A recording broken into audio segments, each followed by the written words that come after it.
you being a nobody. On Tuesday night.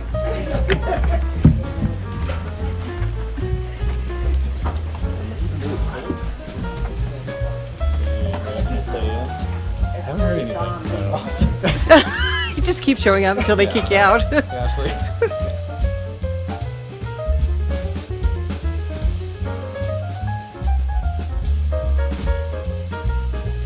No news is good news.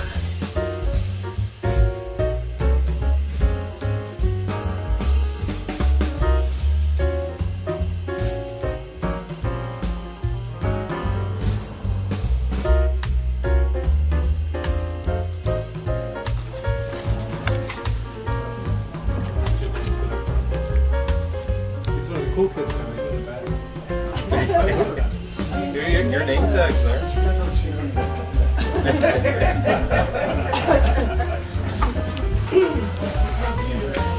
You'll be up for soon. All right. Okay, now. So. Oh. Stephanie, do you want to hit your mic?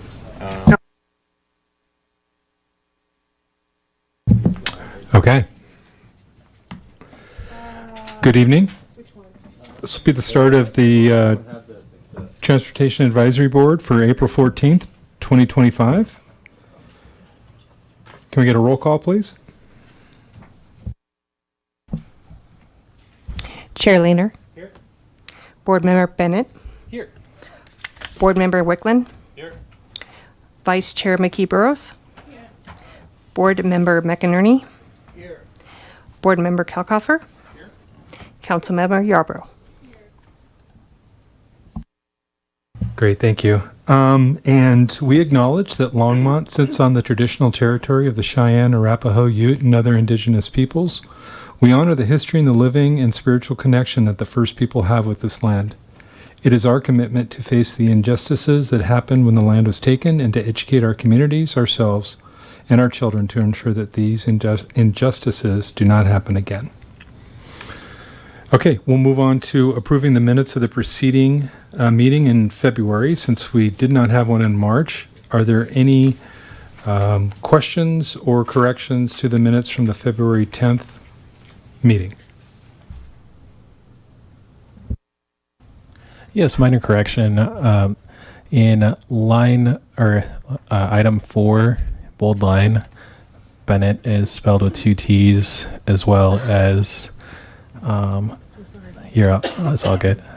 It's common. And then also on the very bottom line, as well as in one other occasion on below 10.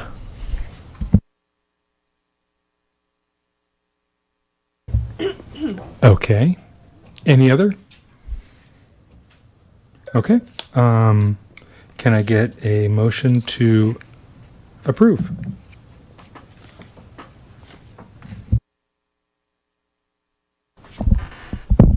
I'll motion to approve the amended minutes for February 10th, 2025. Seconded. All those in favor, say aye. Aye. Opposed? Great.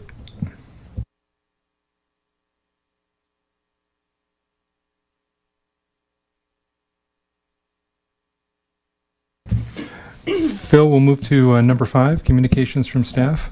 Great, thank you. So Phil Greenwald, Transportation Planning Manager with the city. Just wanted to let you know a few things that are coming up, specifically with Vision Zero Task Force. We did have a meeting, I guess it was almost a couple of weeks ago now, where we had almost 30 community members showed up and pre-tested various community engagement techniques. Our next meeting is planned for June 5th. From 6 to 7:30 at the Longmont Senior Center. So the agenda will be the Vision Zero Action Plan development, the timeline, funding, and support. And so those things will be happening with that. Our award for the Vision Zero Action Plan is still on pause with the federal government looking at those. Found out this last week with our lobbying trip that there's 3,269 applications being held up right now for re-review. So I think ours is one of those, and so hopefully with limited staff, the USDOT will be able to re-review those fairly quickly. So we'll see how that goes. If not, we will reapply, so that will happen also. Are there any questions with Vision Zero? 3,269. Or over 3,200 is that they'd usually say, but Did you all come up with a new name? I don't think we did. No. No, it's still ongoing. Yeah, Okay. it's still all over the place. But good question. I did want to also, oh, go ahead. Phil, are there any other city grant awards that have been lost or paused that we should know about? I'm only focusing on transportation. I believe there have been some other ones in other categories that have been paused, at least, and possibly lost. And I don't know what those are, but I do know with the transportation piece, we're in pretty good shape except for that one. That's really the one we're keeping our eye on. And we're trying to fly under the radar with everything else. We've got a consolidated railroad infrastructure and safety. I can't remember what the I stands for, but maybe these RTD guys know. But there's a CRISI grant, KRISI grant, that we're keeping a close eye on for front range passenger rail. And it's a CDOT grant. And so we were asking a lot of questions about that in DC as well last week. So trying to keep our eye on that one also. But so far, fairly good news. We do know that the Nagoose dollars are moving through the process with the FTA. So that $1 million for microtransit is slated to start coming online in June of 2026. So we're excited about that. And I think there's still a check in that door behind Mr. McNary. The giant check is behind there somewhere. Right. That's what we have to watch out for. Somebody needs to endorse that thing. Well, I guess I don't want to make a commentary, but I know Sean Duffy, the new transportation secretary, did make a mention that they don't want to fund any bicycle-related infrastructure. So is Vision Zero viewed as bicycle infrastructure by the federal government that you know of? I don't believe ours is worded in quite that way. It's about safety for bicyclists, pedestrians, and people in vehicles as well. So it's about more of the overall road safety. So we've tried to avoid some of that specific language. So again, we'll see.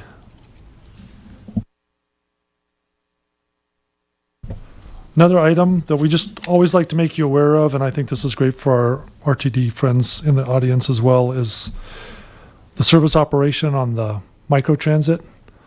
So as of today, if we start in December 9th and move all the way to today, we've had 21,411 completed rides through yesterday, I should say. We meet the demand rate that we meet is about 91%. Our wait times are going up slightly, so we're starting to look at the idea of possibly increasing the number of vehicles. So that's going to be an additional cost. So this is where those dollars from the federal government really play a key role. And we'll want to talk to our RTD friends a little bit too about some services that they provide currently that may be very close in nature to our microtransit, and if there's any way to talk about how we could not duplicate services and maybe utilize funding in a different way. But anyway, those are for later discussions. Those are things that we'll have at the staff level as well, the discussions. But I just wanted to let you know we're doing really well, and almost too well. So we're well, we don't want people to wait too long. The service will suffer as people start to wait 20, 30 minutes. And so we're really trying to make sure, keep people happy. But All about communication is how we communicate it. Yep. That's all. Okay. Phil, is there any surveys on the completions, or do we send them any feedback surveys to see how we're doing? We do for the completed rides, and so they basically fill out a 5-star piece or a 5-star category, and they give them, I should say, via transportation services, not via mobility.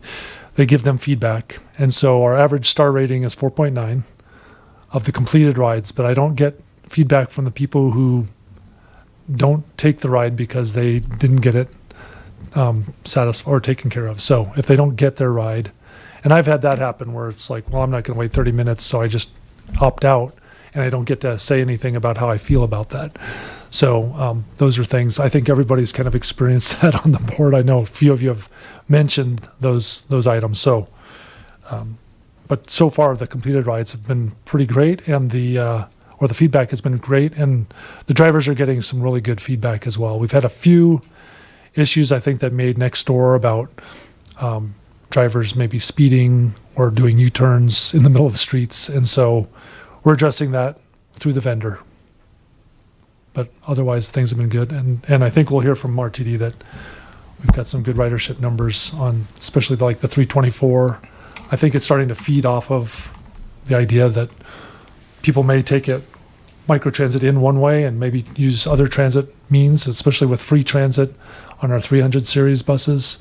They may be using that, but we'll hear about that either way. So that's all I have from staff. Unless Jim has something, Jim's kind of hiding in the back. Phil, I got one question. Okay. Obviously there's funding defined for another vehicle. Is there also maybe talks of extending hours past 8 p.m.? Because, I always like to joke about this board of we end at 8 and we can't get home via bus well, unless you start, microtransit. Unless 10 minutes before, 15 minutes before, you guys are on your phones getting it all set up. Yeah. They will operate slightly after 8 o'clock, which is kind of nice, but it's not something we advertise. We have talked about that, but right now we're trying to fill that gap of just trying to get the service. The times that we have currently. If there was an issue we thought there might be an issue with gaps in service, demand during parts of the day, and that we could move, maybe slow it down during certain parts, take drivers off, and then move them to some outside hours if that was more in demand. But right now we're just seeing demand all day. We'll get you some more information as we do the next round. I think we're going to wait 6 months.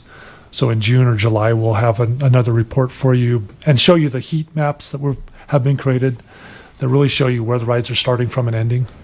So those are interesting. But RTD did this for us a number of years ago, and it's the same. Its origins are all over the place, destinations are all over the place. And so that's one of the issues with providing transit in Longmont. All right. Thank you. Yep.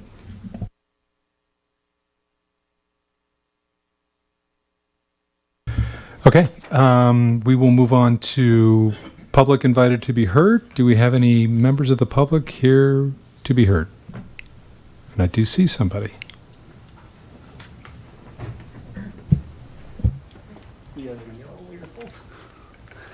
Hey, I'm Ross Starrett. I live at 2161 Steel Street, and kind of what I wanted to talk about today is, as board member Wickland mentioned, the atrocious timing of our bus system. Like, I cannot take a bus home from this meeting. No one can be civically engaged and rely on the buses here. It's kind of atrocious. I wrote down the last time for every single bus in the network. So 323, the last bus out is at 5:30 p.m. on weekdays. 324, it is 8:30 for the last outbound at 8th and Bross, going northbound, and 8 p.m. going south. 326, 7 p.m. And 327, it is 6:30 p.m. Bolt does better, as we know, it's a regional service that gets a full schedule from RTD. The last northbound is at 1:16 a.m. That's fantastic, and 11:30 p.m. for southbound towards Boulder. LD, we see also it runs a little later, but it also runs so infrequently that it's not something that people look at, and it also, I think, doesn't often go past 8th and Bross. Saturdays, pretty much everything is 5:30 or 6:30 p.m. And on Sunday, we only have 324 running locally.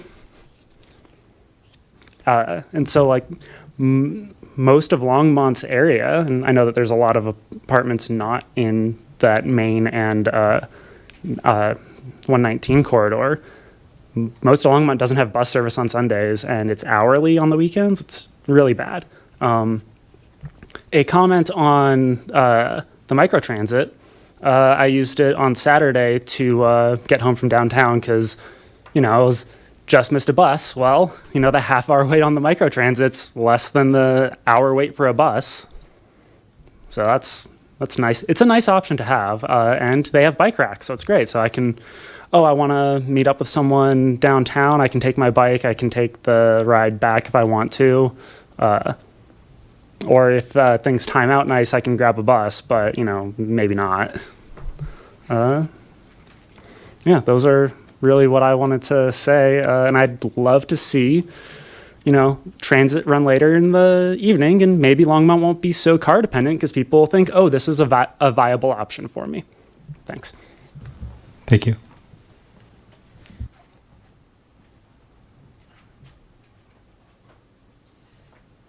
Okay, we'll move on to the information items. And that would be the 2025 RTD update. Correct, Phil? Yeah, with that, I will just introduce, we have a number of folks from the Regional Transportation District, RTD, here tonight. And we'll start with Chris Quinn. Good evening, Chris Quinn. I'm a project manager in the planning department. Thank you for having us to go over, I guess, pretty much anything RTD this evening. We have we have a group of people here on the slide. You see on the left, everybody's here. I won't go bother to introduce everybody and waste your time on that, but anybody who is up speaking, we will obviously introduce them. Then on the right side of the slide, you see the topics that we will be covering tonight. We'll be going over fairly extensively the current fixed route services as well as the special services. A little bit of update on what we're doing with future planning for our services, our system optimization plan, as well as a construction update on Colorado 119, and then closing off with an update on the status of the Northwest Rail. And with that, we will be doing kind of a tag team effort tonight, so I'm going to hand it off to Greg, who will give you the update on the fixed route services. Thank you. Good evening. Greg Filkin, Service Planner Scheduler for the North Team. Our boundaries are basically north of I-70 in the RTD district. And thanks for having us and allowing us to present this information. So, this button here? Okay. What I'm presenting here is the average daily boardings by route for the fall run boards. So this have been run boards that started in August or September. And as you can see, this year on our regional stuff, we did pretty good. The Bolt was up considerably. Some of the locals are down slightly. Compared to 2023, couple of things going on there. We have Kaufman Street shut down. We don't know how much that's affecting, people being able to meet. It has messed with the schedules somewhat. And so, but it's, we're going to monitor that. I don't think it was anything related to the microtransit because microtransit started yeah.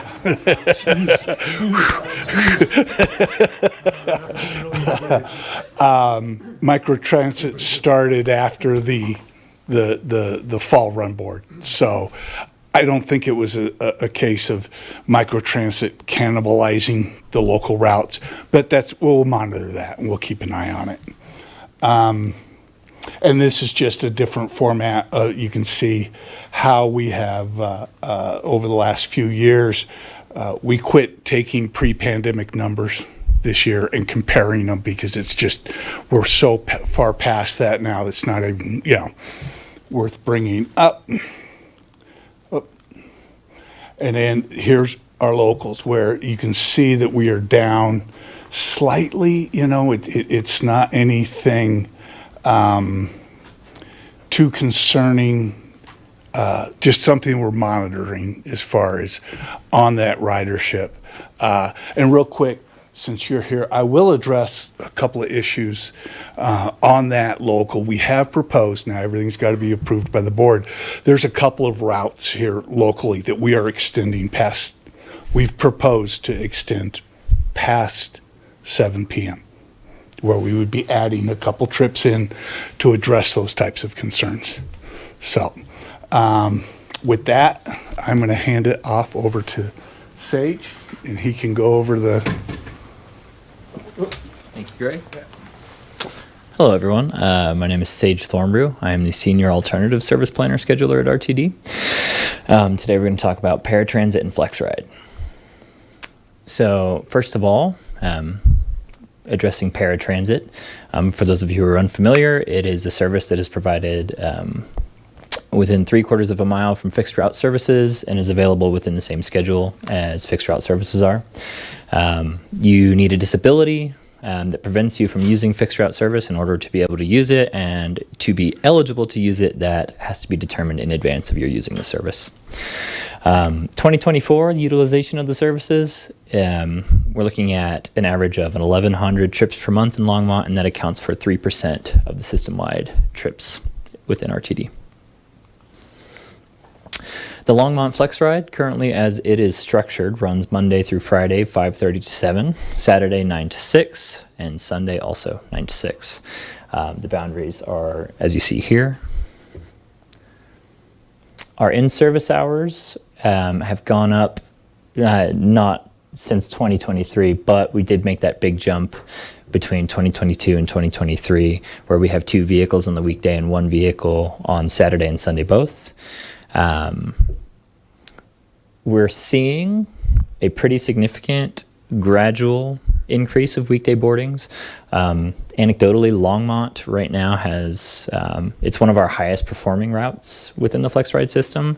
I think, kind of like you guys have been talking about, one of the things, like Phil was saying, that makes Longmont such a good area for FlexRide and microtransit service is that there are so many people who live in so many different places, who are going so many different places, and that's why typically you'll see a service like this do really well, especially when combined with fixed route services. Typically, I think people tend to think of FlexRide as something that is thrown in to an area where a fixed route service doesn't work. From my perspective, where it works best is when that's combined with fixed route services and other services in the area. So Longmont does really well. We're seeing really high ridership. We are also seeing increasing rates of denials because our schedule is so constantly full. People are very, very heavily utilizing the service. So that's something that we need to continue to be aware of. And as we get more operators, would be ideally we'd look to increase service if possible. Sure. So what we try to do at the staff level, the city staff level, is when people ask for microtransit rides for certain times and more of the subscription service, we push them to the FlexRide service as being something that will cover that. So that's how we're working in tandem with the RTD services too. And remember that FlexRide and microtransit are both, microtransit is a partnership program, so we do receive RTD dollars, so you hear a little bit about that later. That is the end of my update. So, unless you guys have any questions, is it you, Greg? Yeah.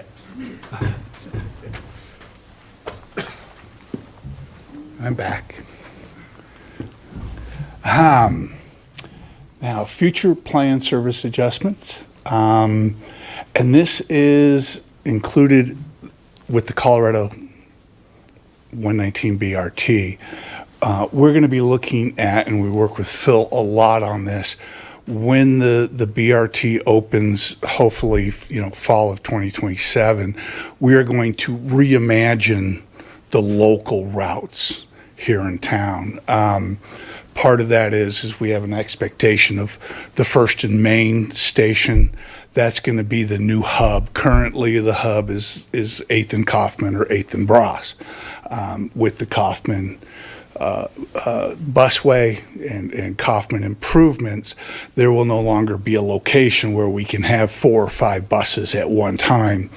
So we envision that First and Main location will be the new central hub for Longmont Local, Longmont Regional, where they all can meet and people can make a transfer. And part of that will be, it'll be phased and as it's warranted. I imagine, I foresee, originally everything will just sort of go in there. We'll make some minor adjustments, but we'll be looking at making a route that maybe goes east to the Walmart out on 119 that we currently don't have service there. We'll be, in-town routes looking to optimize them basically. Where are we having service? Where do we need to make changes? Also, part of the Highway 119 is the opening of a park and ride at Park Ridge in Maine behind the Walmart there. And that'll be a northern location where, say, some of our local routes there again can meet regional routes, the flex route out of Fort Collins, those types of things. So we're going to, basically have 2 hubs here in town. And it'll just be a question of how are we going to make all that work and fit. On the left, here's the current routing. And on the right, that's how we somewhat envision it. Like any plan, once you start really putting pen to paper, you'll figure out, okay, this is what's going to work. This isn't what's going to work.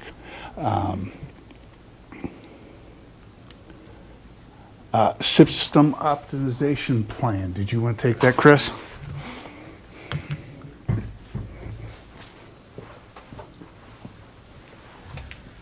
So back in 2019, RTD began what we called, there was 2 components to it. It was what Reimagine RTD, and it had what we called our system optimization plan as well as a mobility plan for the future.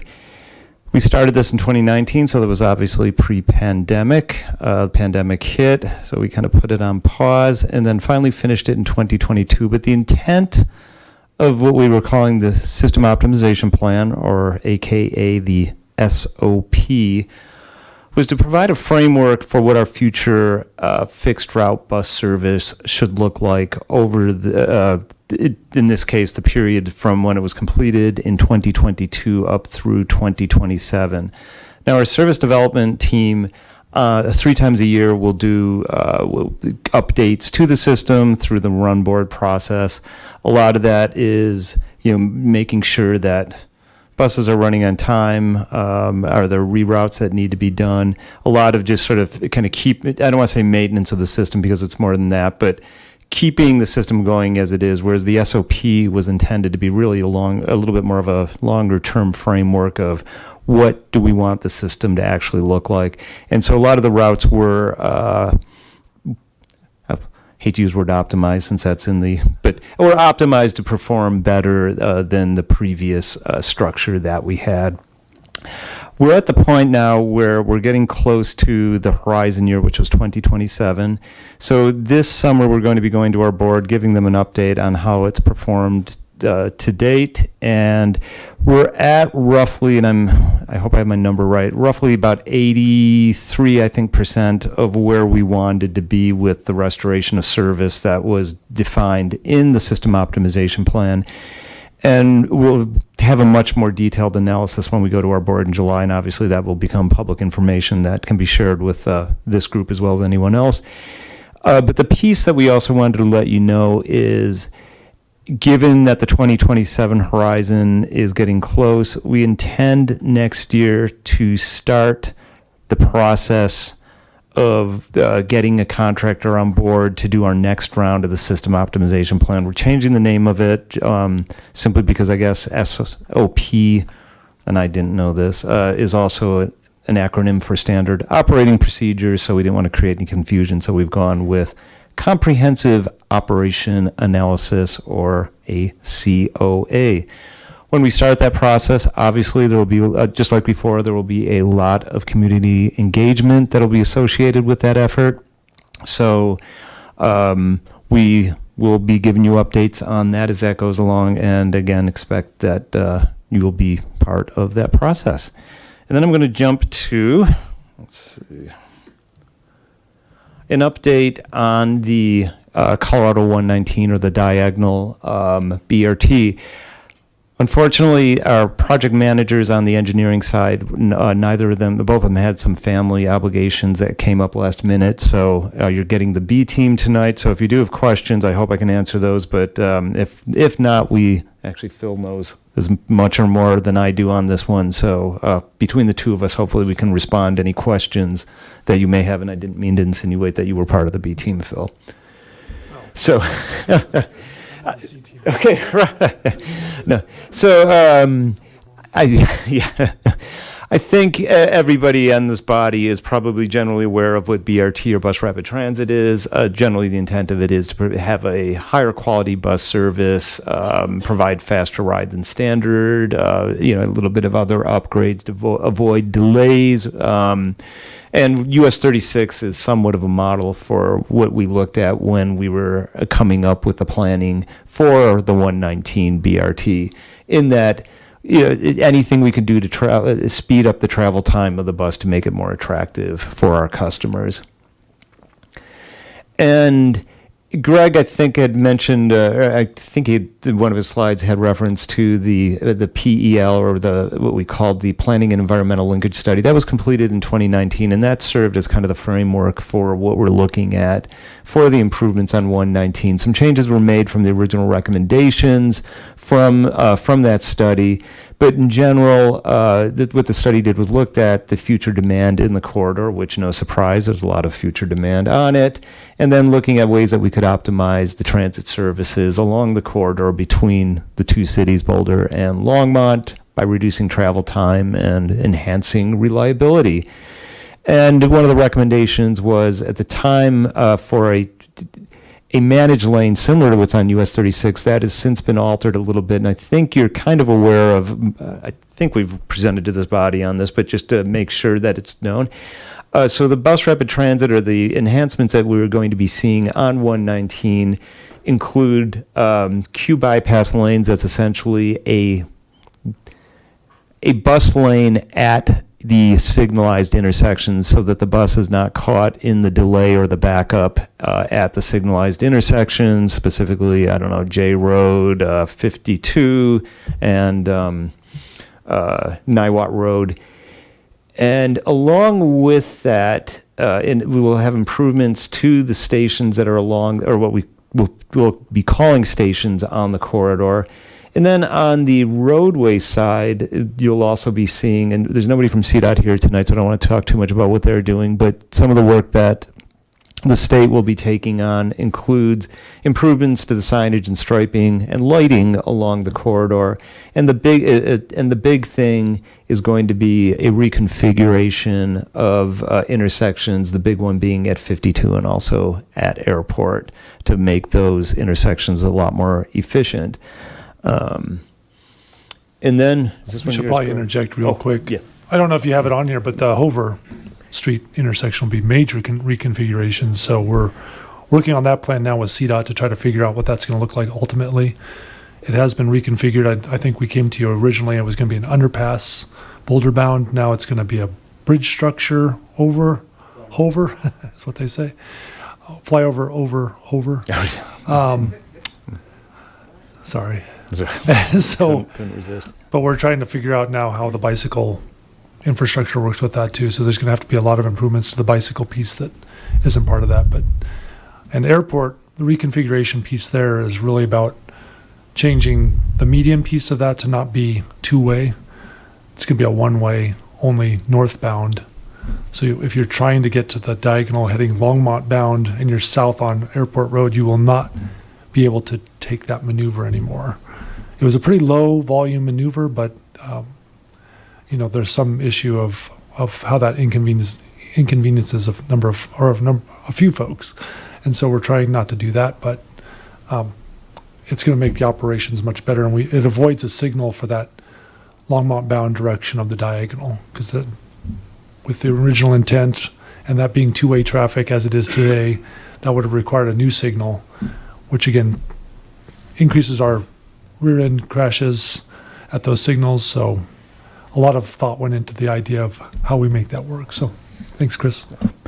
And before I hand off on the system optimization plan or the general overall 119, any questions? No.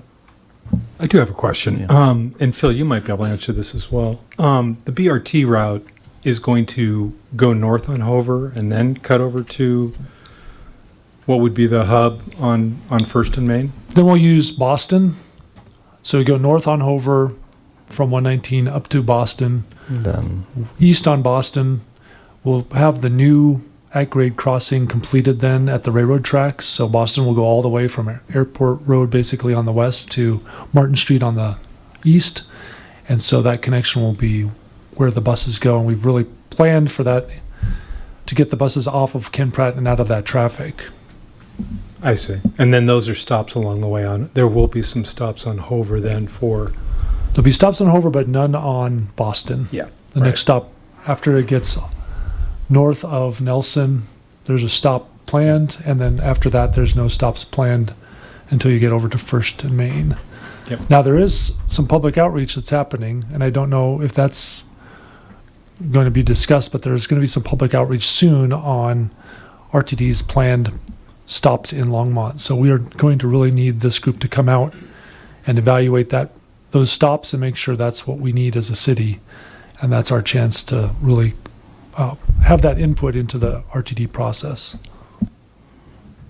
and you can kind of see the stops on this graphic. We also have a listing of the stops on a future slide. So I have a question on, do you foresee the orange pattern taking over the J? I'm going to defer to my service planning colleague on that. So I think the next couple slides are mine yeah, anyway. okay. So I've been working on this for 3 years. So, and I'm just going to go ahead and I'm going to go to the next slide. I think that this is our timeline for the. I think a lot of your questions will be answered here in the next couple minutes. So, this is our timeline. Originally, we anticipated opening in Q2 of 2027. The big issue we have right now is if the station at First and Main is going to be ready, because there'll be no place down that way to have buses lay over. Buses take recovery. And so, that's kind of up in the air, and we're working with Phil, his people on, when that's going to be done and when we can go ahead with our plans. This is the stops that are located in Longmont, orange pattern and blue pattern. We have added a couple of stops working with Phil that we thought would be valuable, 17th and Francis and Hover and Village at the Peaks Mall. Add those two stops in for future. And then this is what's that word? Yeah, this is basically our walk distance from the stop. So we like to do about half-mile spacing, assuming people will walk just under a half-mile typically to get to this kind of stop anyway, a bus rapid transit stop. So you can kind of see where the coverage overlaps, and then you can see the gaps in coverage, and that's where we're asking people from the city to come out and say, this is okay, or maybe we need additional stops. And we will locate them closer than a half a mile if the need is there. It's not like, oh, well, no, it's a half a mile, we have to go. If we find there's value or an area that's not being covered, then yeah, we can, and the need is there, we'll put a stop there. But it is supposed to be rapid transit, so we want to be able to get through as efficiently as we can. I would agree is looking at Boston, but my general question is in the future, because, Longmont's growing, how quickly can RTD actually produce another stop? Because I know Boston Avenue is ripe for a lot more development once it's out of the floodplain. So I'm just wondering. Relatively easily, and that's part of the process when we're working with Phil. If Phil knows, let's say a development's coming in, say it's multifamily housing or transportation oriented development, that type of things going in, we usually will work with the developer and say, hey, we need you and your building process to put a stop in. Okay. You know, so it's literally as things are being built, we like to be a part of the process and say, you know, is this a place where we can have a bus stop? Here's the requirements that we need to make it, I'm losing it. It's been a long day. ADA compliant, Yeah. you know, those types of things. Do we want shelters there? Those types of things. So we work with developers as those things are coming in to add And stuff. is that from the standpoint of a developer, is that something that they know, like if they want something like a bus stop because they know that maybe their residents could have less parking, et cetera, and less car travel, is that something they started the process at the beginning, or? We talk to them as they come in. We have pre-application meetings, and we'll talk to them about the possibility of accessing a great transit route that's right there. We've talked to some of the recent annexations that you've probably heard about in the news about their proximity, especially to the Orange Line over there on the west side of town. So we make them aware of that and make sure that they have great walk access to the stations we're planning, or, as Greg mentioned, have them construct their portion or their half of the bus station, if not all of it, as part of their project, because it is a benefit for their project at the end of the day. Thank you. This is great. Looking at the Boston Bus Rapid Transit, there's a pretty large anchor business that would be suited by having a bus stop there. I don't know if you all have reached out to Left Hand to see if that would be a potential for a stop, but that would be an interest to get people from Boulder to come to local breweries. This is a great point, and I think there's some redevelopment that's happening in that area too. So we'll definitely work on that as we bring this out to the public. We, as Longmont staff, in cooperation with the RTD staff, to put these meetings together and start to talk about those possibilities. I think that's maybe where Board Member Wickland was going as well. So, we'll talk about that. We'll talk about that. I mean where his conversation was going. Sorry. Basically, we're open to stops and adding stops, and usually, and this is just full disclosure. For us, it's the cost of construction usually that will hamper. We have to have those things a couple years out to fit into our budget. And so that's why we really rely on developers when they're building something to go in and include that in part of their project. So I will say that we've had issues from the city's side of things, just trying to, and our RTD as well, that balance between, is this going to be rapid transit or is it going to have many stops like a local bus? And we're really trying to get away from the idea that this is a local bus. So that's why you don't see a lot of stops, maybe initially where we've actually added a lot of stops to this map, as you can probably tell. There was very few stops to start. But anyway, so we're just, it's one of those days. But anyway, we are trying to get to the point where we're having that balance, and so we're gonna have to work with RTD, because RTD is going to be the ultimate decider. Their board will be the ultimate decision maker on this, on where the stops go to get the best bang for our buck, I suppose, for the bus rapid transit. So with moving the Bolt basically to BRT and taking off Ken Pratt, there's going to be a bigger time, or you're not going to be serving the south part of Longmont as well, because it's just going to be that much further north. And that's part of the reimagine when we go in, because obviously those couple of stops that are on Ken Pratt will go away for the BRT.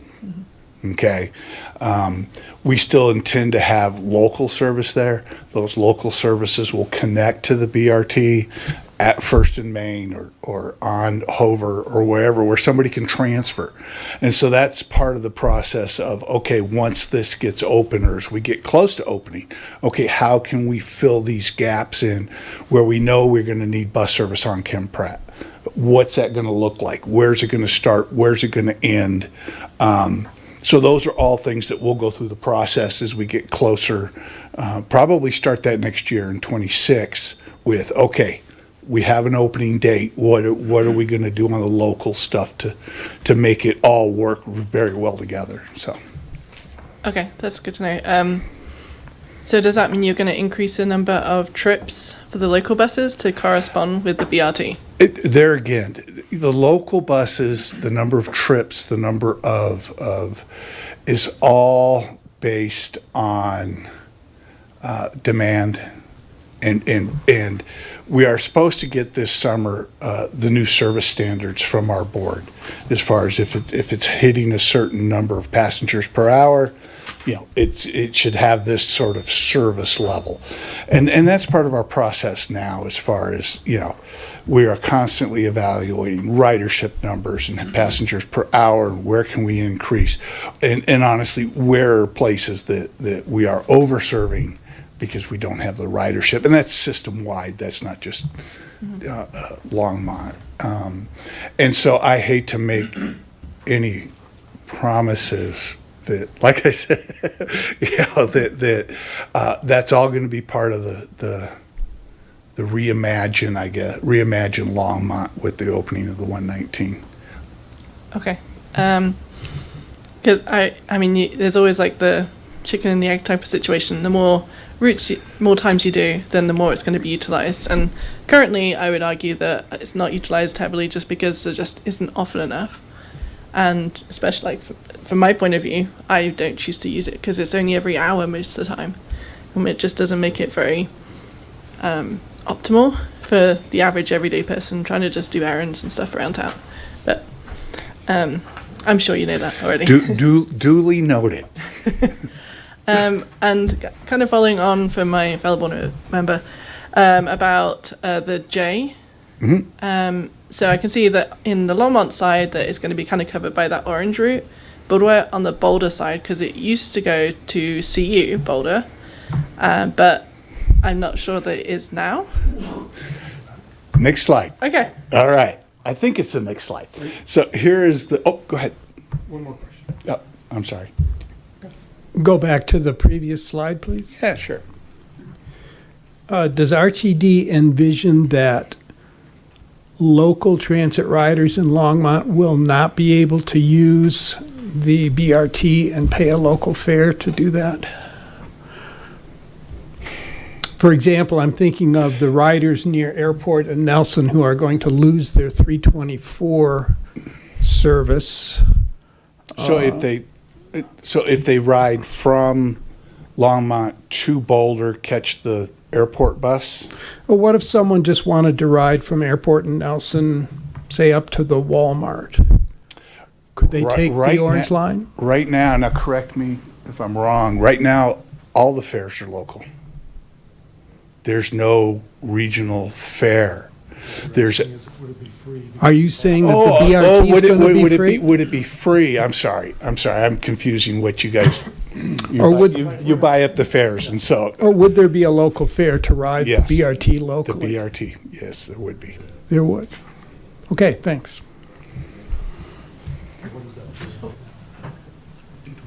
325 or 275. 275. I haven't driven a bus in a couple of years. I can't. Okay, so this is our trunk line stops for the BRT. I think we've covered them in the previous slides.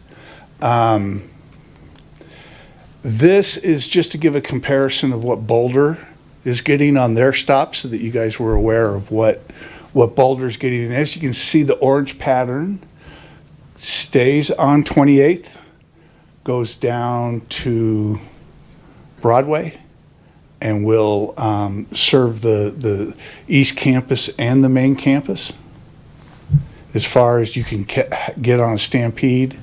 It will not go, where it used to go into that little area there, because of all the construction that the CU is doing in that area. We're losing a place to have the bus recover, layover, maneuver around. So this was actually requested by CU and by City of Boulder to come down 28th, and it'll be Baseline and Broadway is where that bus will start and end between Longmont and Boulder.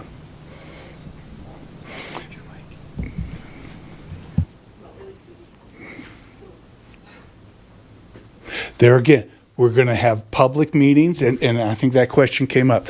So as of now, they are scheduled for May 5th and May 6th, where we're going to have public meetings and get public input on all of this. So the process that we've gone through here for the last year and a half has been stakeholder involved, Phil, City of Boulder, sitting down, hammering out these patterns, hammering out, where their stops are going to be, making sure that we had as much input from Commuting Solutions, all the transit-oriented organizations up in this area.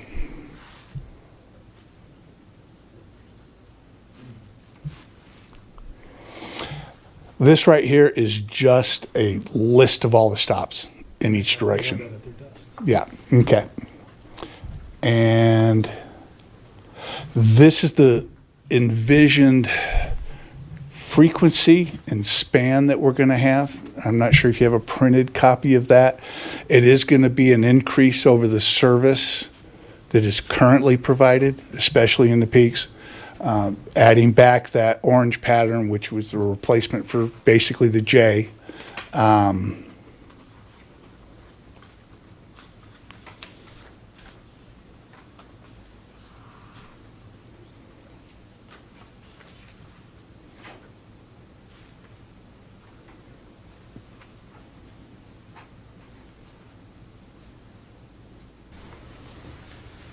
So it looks like you're not going to be returning to, if I remember correctly, Bolt was like every 10 or 15 minutes before the pandemic. Was that right? I can't remember exactly. I know in the peaks it was pretty good. And I think between the two of them, we're going to be pretty close to, in the peaks, 15-minute frequency. Opening day, midday will be, 30-minute frequency. The ridership between the two, to start out with. Now, everything is dependent on usage. If we find that the usage is there, we will increase the service. Okay.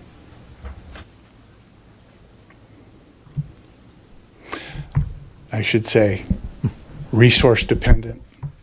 Yeah. Well, and I think that's again, an easy joke is that chicken and egg story once again. And that's where I look at it is, I was like, all right, I'm going to a concert in Boulder.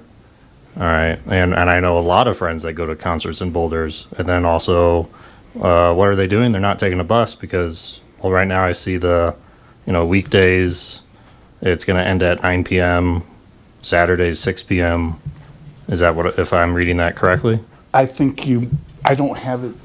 Do you have it, Phil? I think it just says increased frequency between 6 and 9. Yeah, that's just increase the frequency. We're still going to keep that service span. Okay. Yeah. Yeah. So then what is the time now? How late? I think the last one out of Boulder is midnight, roughly, Okay. at top of my head, 11:30. And that's just the top of my head. I don't have the schedule in front of you. Right. But we do run that later service between. Well, I think maintaining that as much as possible, because then you also encourage development, which then encourages tax revenue to then help RTD as well. So it's like, yeah, you might not have the funding, but you got to increase service to then get the tax revenue actually coming in. So, chicken or egg, takes both. So.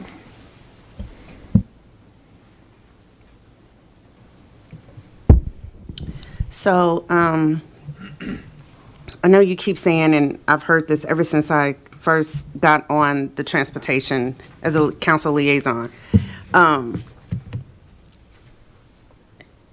The chicken egg thing, supposedly there will be enough communication in the community to where they can understand all of this and understand that the ridership is very, very important. in order for the time, so that we can have increased times, shorter times, wait times to be able to get on the buses. But how long will you allow the time, whether it be 6 months, a year, before you determine if you can increase it? Or because it takes time for that communication to get out to everyone, for them to realize that, oh wow, this will be better, because if not, they're going to take the micro transit within town to get to this or that. There's a lot of information. We have a lot going on. And so it's important for you all to give us enough time for that ridership to increase before you say we're not going to provide more opportunities for. So I want to know, is it 2 months, 5 months, 6 months, a year? Oh, that we give a route an opportunity to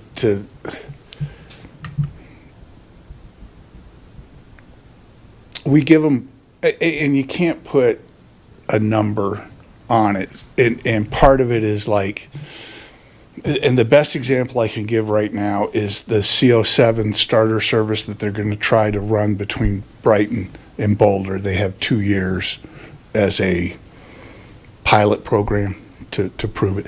RTD, as far as I know, and we don't really have a prove it. Now we do on like the microtransit where we give out, a couple years and you have a specific period of time to make your numbers, to do your thing. On our fixed route transit, it's not really a prove it or lose it.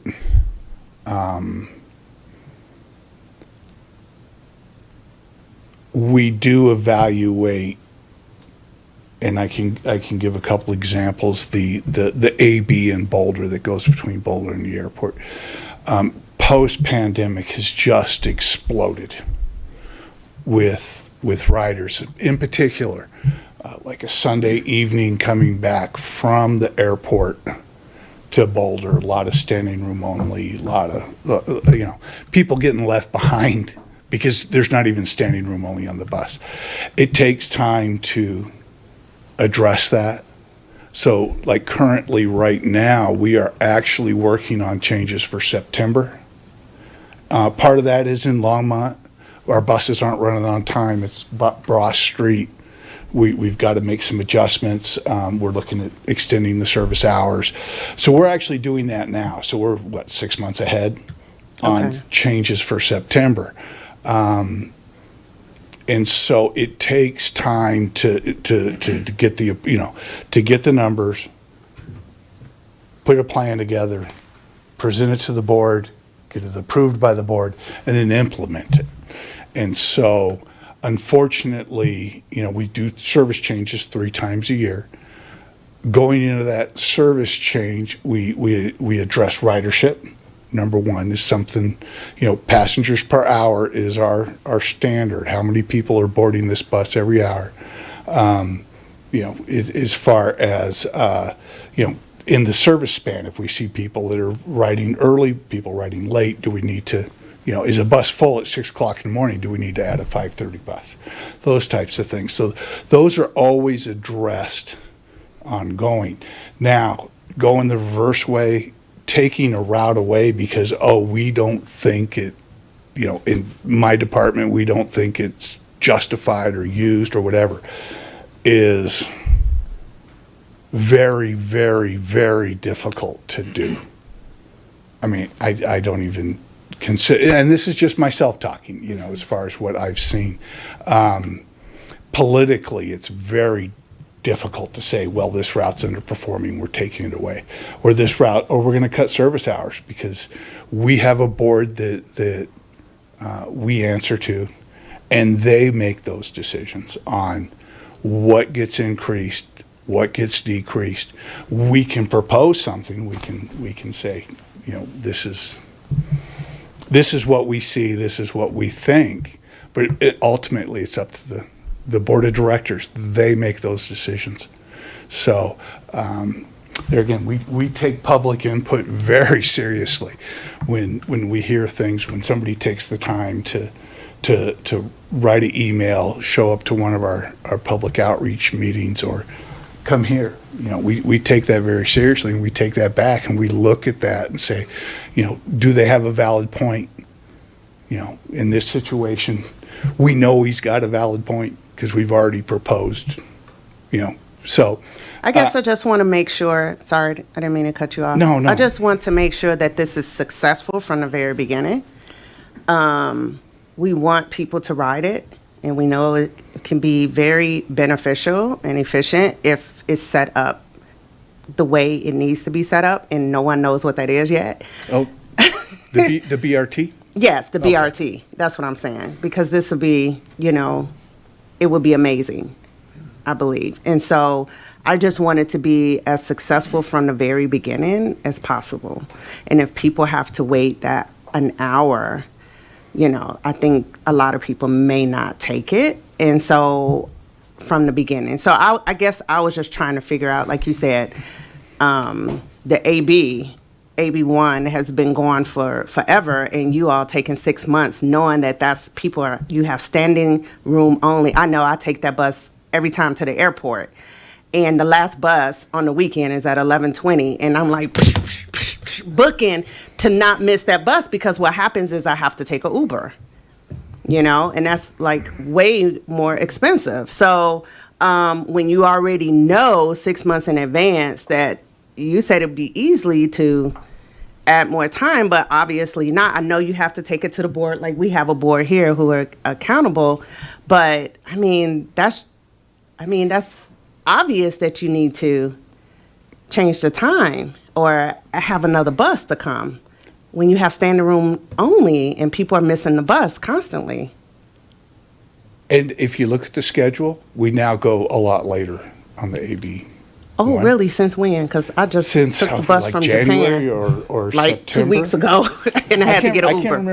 can't remember if it was September or January that we pushed that out to where I think it's like 12:30, 1 o'clock, that last, and it was particularly on Sunday where there was the issue, and coming out of the pandemic, we really had resource issues with getting enough drivers. I get that. And Deborah Johnson's got one thing that she has really stuck by is she is not going to add service we can't serve. That makes sense.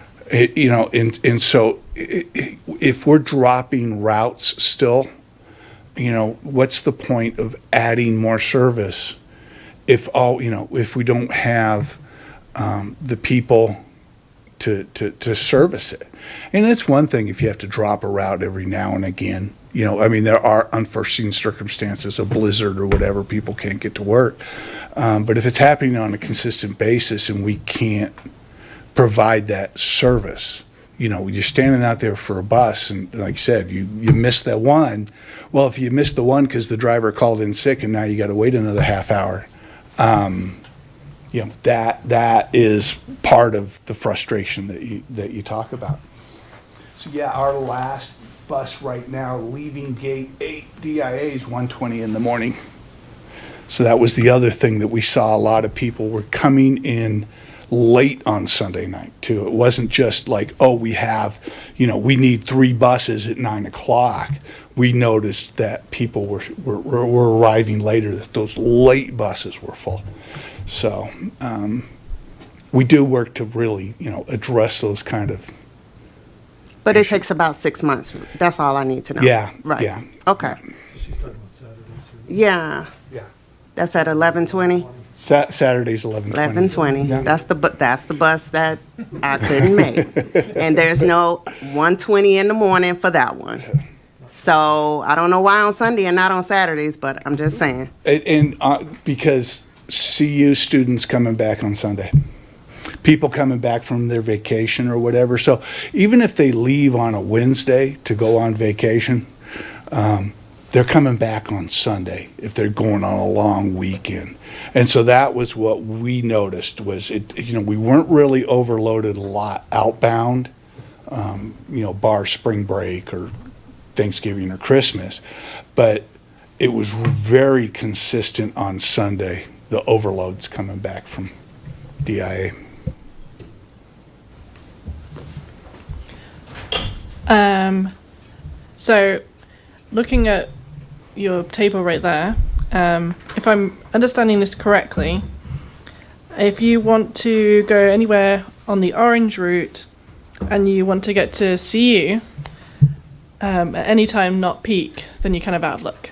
Yep. Is that right? For starters. And there again, this is the starter service. This is what we envision is starting out. Now, if we see that the orange pattern, is overperforming, we can add trips to that. We're basing some of this off of like bell time schedules for CU, for employees to get and students to get from Longmont to CU and back to Longmont. We'll still have that all day. We've actually added stops in so that people can transfer to the hop. At Folsom, we actually added a stop at Folsom and Canyon to make that transfer happen during the middle of the day. And we can keep that frequency where the ridership has proven to downtown Boulder. Downtown Boulder Station is the prime destination of people coming from Longmont. And this will be part of your public meetings, right? Yes, this will be part of the public meetings too. The frequency, and if there again, we come back from the public meetings and there's a desire for more orange patterns, we can definitely look at shifting. It wouldn't maybe be an increase overall in, we can add more buses now to the orange pattern. It would be literally taking from the blue to the orange, would be, especially in those midday trips. But we have tried to build it so that people can have that transfer to CU. Yeah, I'm just thinking like people who maybe have a class at midday, or they aren't teaching until midday, or they have classes that are not the normal hours, then, and they live on the east side of Longmont, they're kind of out of luck on using the bus to get there, really. I kind of, maybe something to think about would be to have kind of a combination type of thing, like maybe one or two goes along the orange route during the day, and then you're kind of covering that. Or it stops early and then you can transfer or something. I don't know. But just think so you can cover those people on that east side, which are going to be totally missed out most of the day. Okay, thanks. Oh, actually, since you talked about the airport, I bring it up every time RTD comes. When is Longmont going to have a bus to the airport? The bus to the airport is very difficult because you just can't say, I'm going to have 3 or 4 trips in the morning. I'm going to have 3 or 4 trips at night, because that's not how people fly in and fly out. So to get a bus from Longmont directly to the airport is going to be an extremely expensive, because you would be looking like, okay, we need a bus every hour going there and a bus every hour coming back in order to make it to where, we've talked about coming back from Boulder after concerts, and if there's not a bus there, and I know from my standpoint, when I ride the train or I ride the bus to the airport myself, if there's not going to be a bus around when I fly back in, I'm going to have to drive out to the airport and park or whatever the situation is. And so that is the biggest hurdle, is starting a service that's that expensive. Phil talks to us about it all the time. I mean, even if there was a bus that connected Longmont to the AB1, there's no way for us, apart from going all the way to Boulder and then all the way back again, and it takes forever to go that way. I have go straight ideas. down 287. I have ideas, but it may be down the road. I mean, I envision a bus that goes first in Maine, goes directly to Table Mesa, and then heads out. Or to the airport. Yeah, or to the airport. But there again, see, so even like on the AB, the Yes. majority of ridership on that comes from Table Mesa, McCaslin, and Flatirons Park and Ride. I mean, I do the same thing, that I go down to McCaslin and get the bus down there. Yeah. It would be really nice to go by public transit the whole way rather than having to drive halfway and then get the bus. Yeah. I bet that's a lot of your McCaslin ridership is people like us who are coming from the north and going down to catch it because they want to go all the way to Boulder just to come back out again. So even if there was a connection south, that would make a massive improvement for people in Longmont trying to get to the airport. So I would say put that high priority.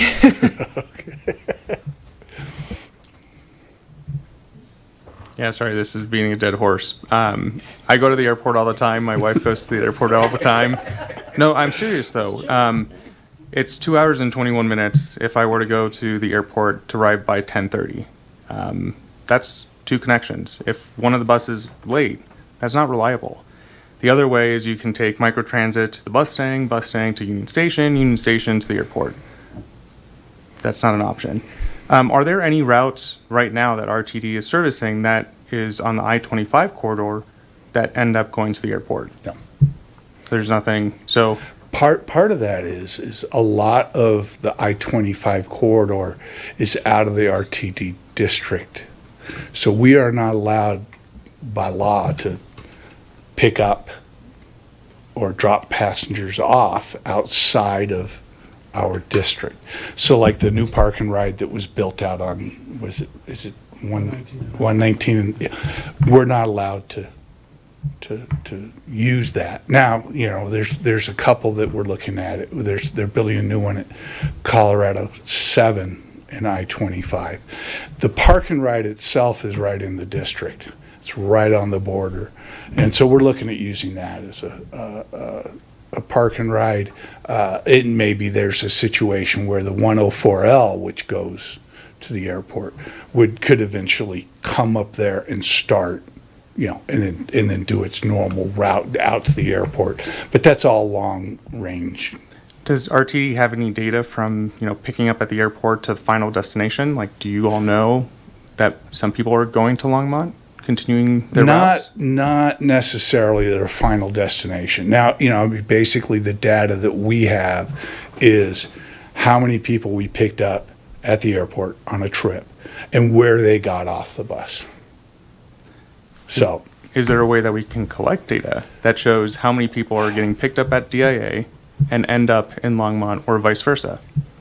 there might be data collection that Chris would probably know better because he's more in planning than I schedule the buses and the trains. Sure.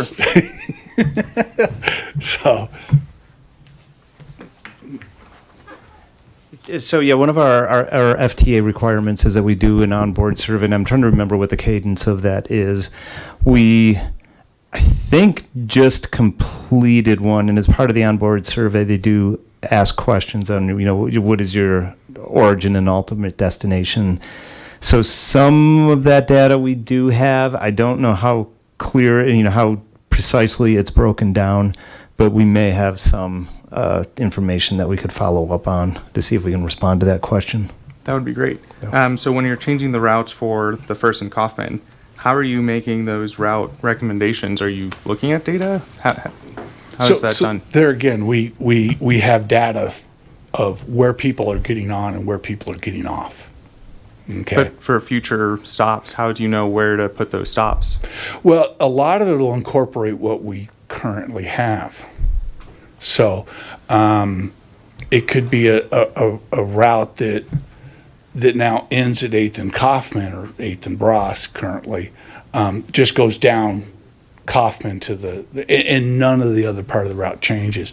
Now on going, let's say a new route that goes out to the Walmart on 119, that'll be based on, we'll look at it and go, all right, here's some high density development. Here's an employer. Walmart obviously is a destination. You want to have a stop, pair of stops there. So a lot of that is, working with Longmont, working with Phil, going, okay, where do we want to put these stops in? And so in reimagining it, a lot of it'll be using current infrastructure, using current routing, it might just change a little bit. So I know up on the north end, you know, there'll be slight modifications where we might have to put a stop or two in. But a lot of it's just using, because we can't afford to put all new stops in. And, you know, the stops are successful to an extent. They're being used. So that's part of the process. That's sitting down with the stakeholders and going, okay, where do we want a route to go? Where do we want the stops to be? Similar to what we just did with the 119. What stops are important to that one, you know, that corridor, high usage that are going to be desirable without having to stop at every single. So the heat maps, the density heat maps is something that you also use? You know, probably. I mean, there again, this will be the first time I've reimagined an entire city. I will just add that we worked with RTD, I think before, Greg, you were working with the planning group, but we worked with them and the consulting firm to help to decide which routes made sense.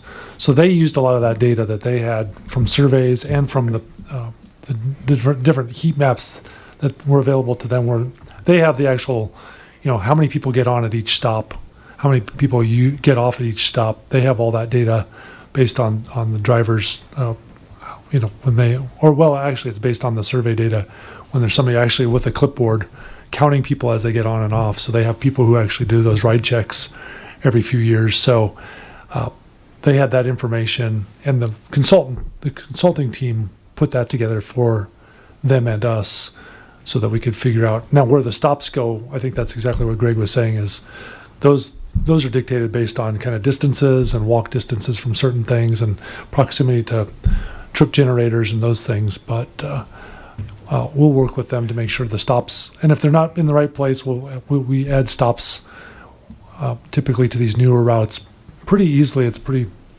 pretty seamless system with RTD, as long as there's ADA accessibility and those kind of things taken care of. So great. And for that meeting on the 5th and the 6th, is that open to the public? Yes. Where is it and what times? The 5th and the 6th. That's right. Those are virtual meetings. There's going to be the 5th and the 6th in the evening, and I believe and Phil will be getting filled in on all the information. I think the 6th is a midday virtual meeting. Great. And I look forward to that data about the Denver to Longmont ridership. Thank you. All right. Well, thank you again, and also thank you, Councilmember Yarborough, for putting us down this hole. No.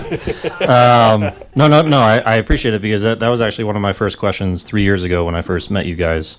Was kind of, you know, how long does it take to create a route in a way, and I would just like to point out that for my time on this board for 3 years, we've been talking about a route that goes east on 119 to get you to the hospital, the Walmart, and where the high density areas are. And now we're talking about another 3 years until maybe it will be ready. 2 years. Okay. I saw it.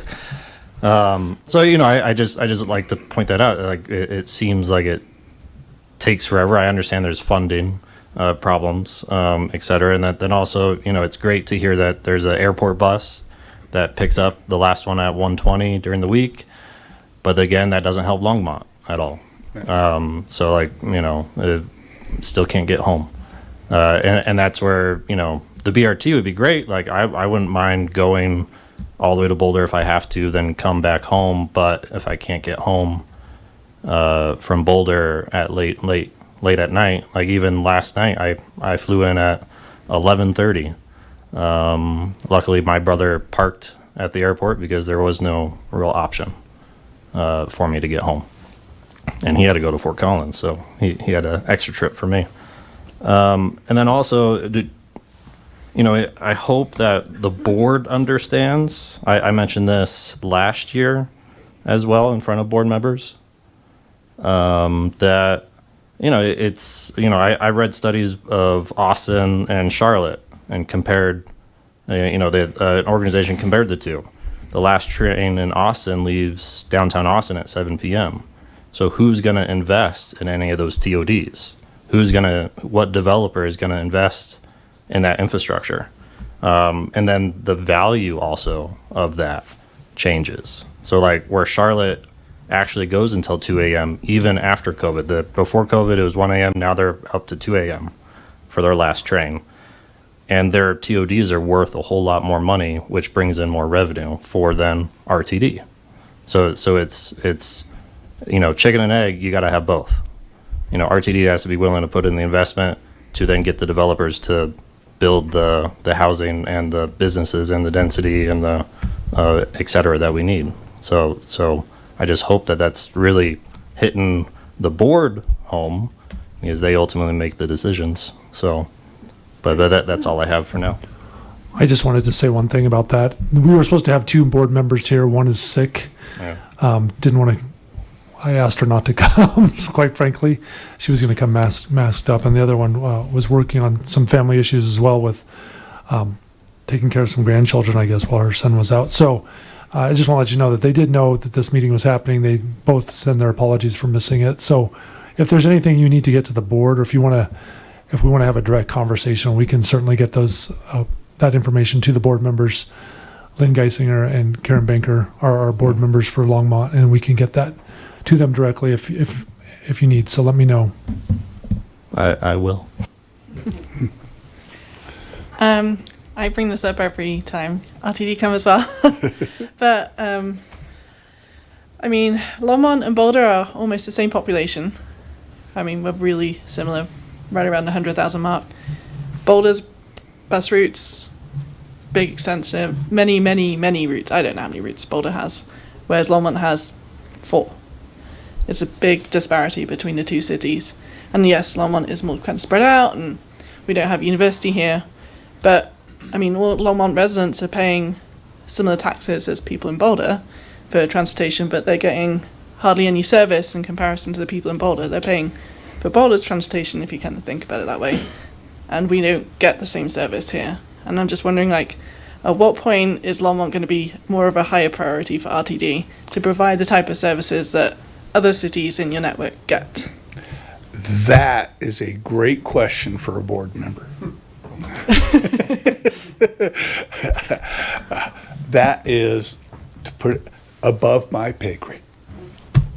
So, can we take it to the board?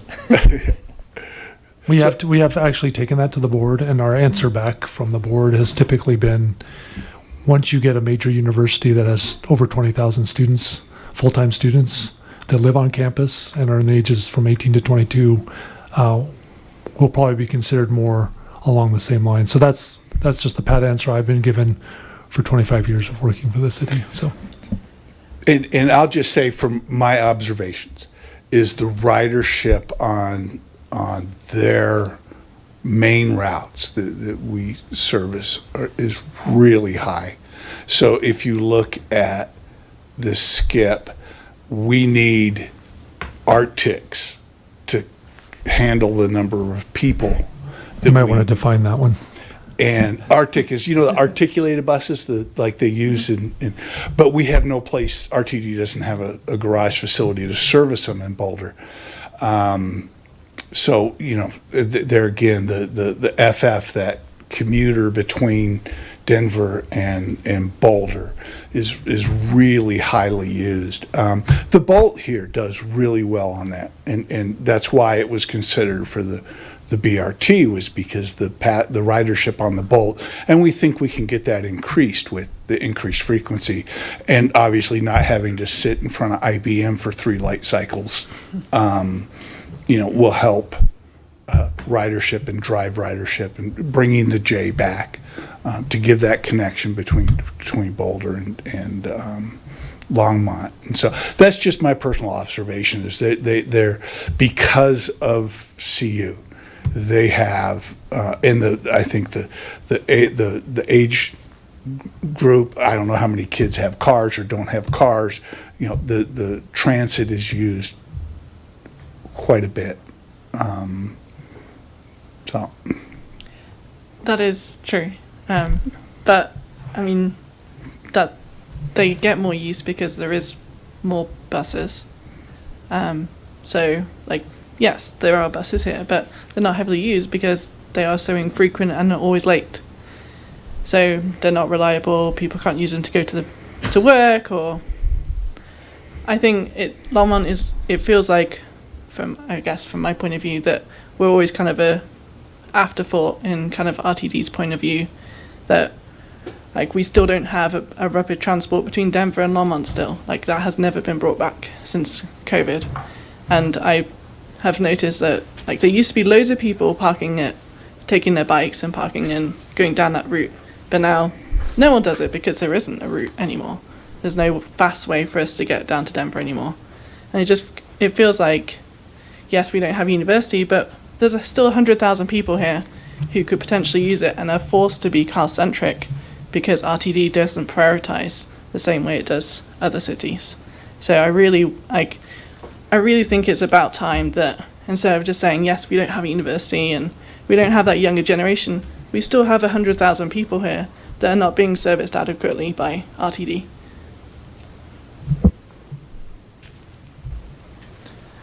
Can you go back to that slide that had the years and the ridership? I can't remember what slide number that was. That was way up front. It'll Yeah. take me a little bit but yeah, I'd be glad to go back to that. Yeah. Ooh. Oh, that was No, no. paratransit. Yep. Okay. So this is the regional routes, the boardings. Yeah, go. I think it's one more back. It had like a table. There we go. There you go. Yeah. So what changed from 2023 to 2024? Did the frequency change? Did something change, or was it apples to apples? Same routes. This is apple same, to apples average daily boardings per day. And there was no route changes, no schedule changes, nothing. The only thing that changed is we moved from Kaufman during the construction over to Ross. So you built some temporary gates. Longmont built some temporary gates over there for us to use. Yeah, we did swap the service from one side of the Roosevelt Park to the other side. Okay. And it was confusing for folks. We tried our best to put as much wayfinding as we could to get people across the park, but I think people were, there was some issue with the parking lot not seeming as accessible. So I'm sure there was a learning curve that's happened that's reflected in these numbers. Okay. So it's not truly an apples to apples comparison. So when we're looking at this, we should take it with a grain of salt because it's not a true apples to apples comparison. Yeah. And that's why, when I said it bears monitoring why they dropped a little bit this last year. Okay. So when you all are looking at the routes and the schedule, please take that into account. Oh, yeah. Okay. Believe me, nobody's going, we need to cut these routes because they dropped a little bit. Because I'm with them. We need more frequent routes. If we want ridership up, it needs to be frequent. Thank you.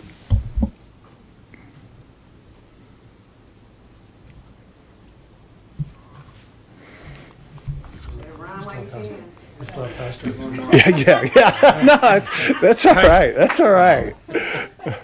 I can tap dance. I know.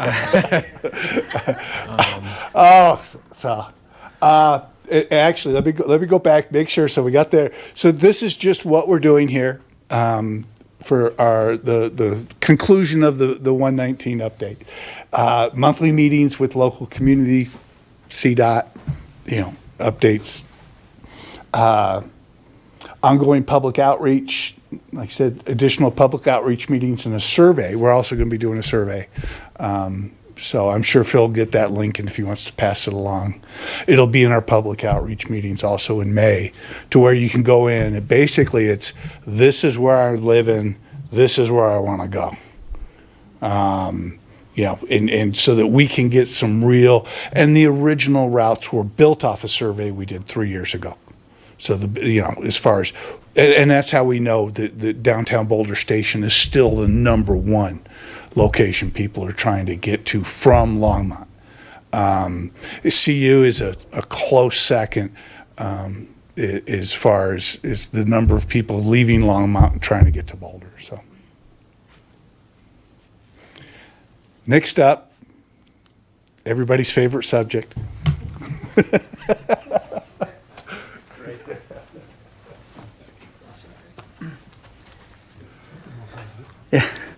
Good evening. I'm Patrick. Congratulations, you made it to the last tag team member of the RTD group here. So, my name is Patrick Stanley. I'm the manager of civil engineering at RTD, and I served as the project manager for the Northwest Rail Peak Service Study.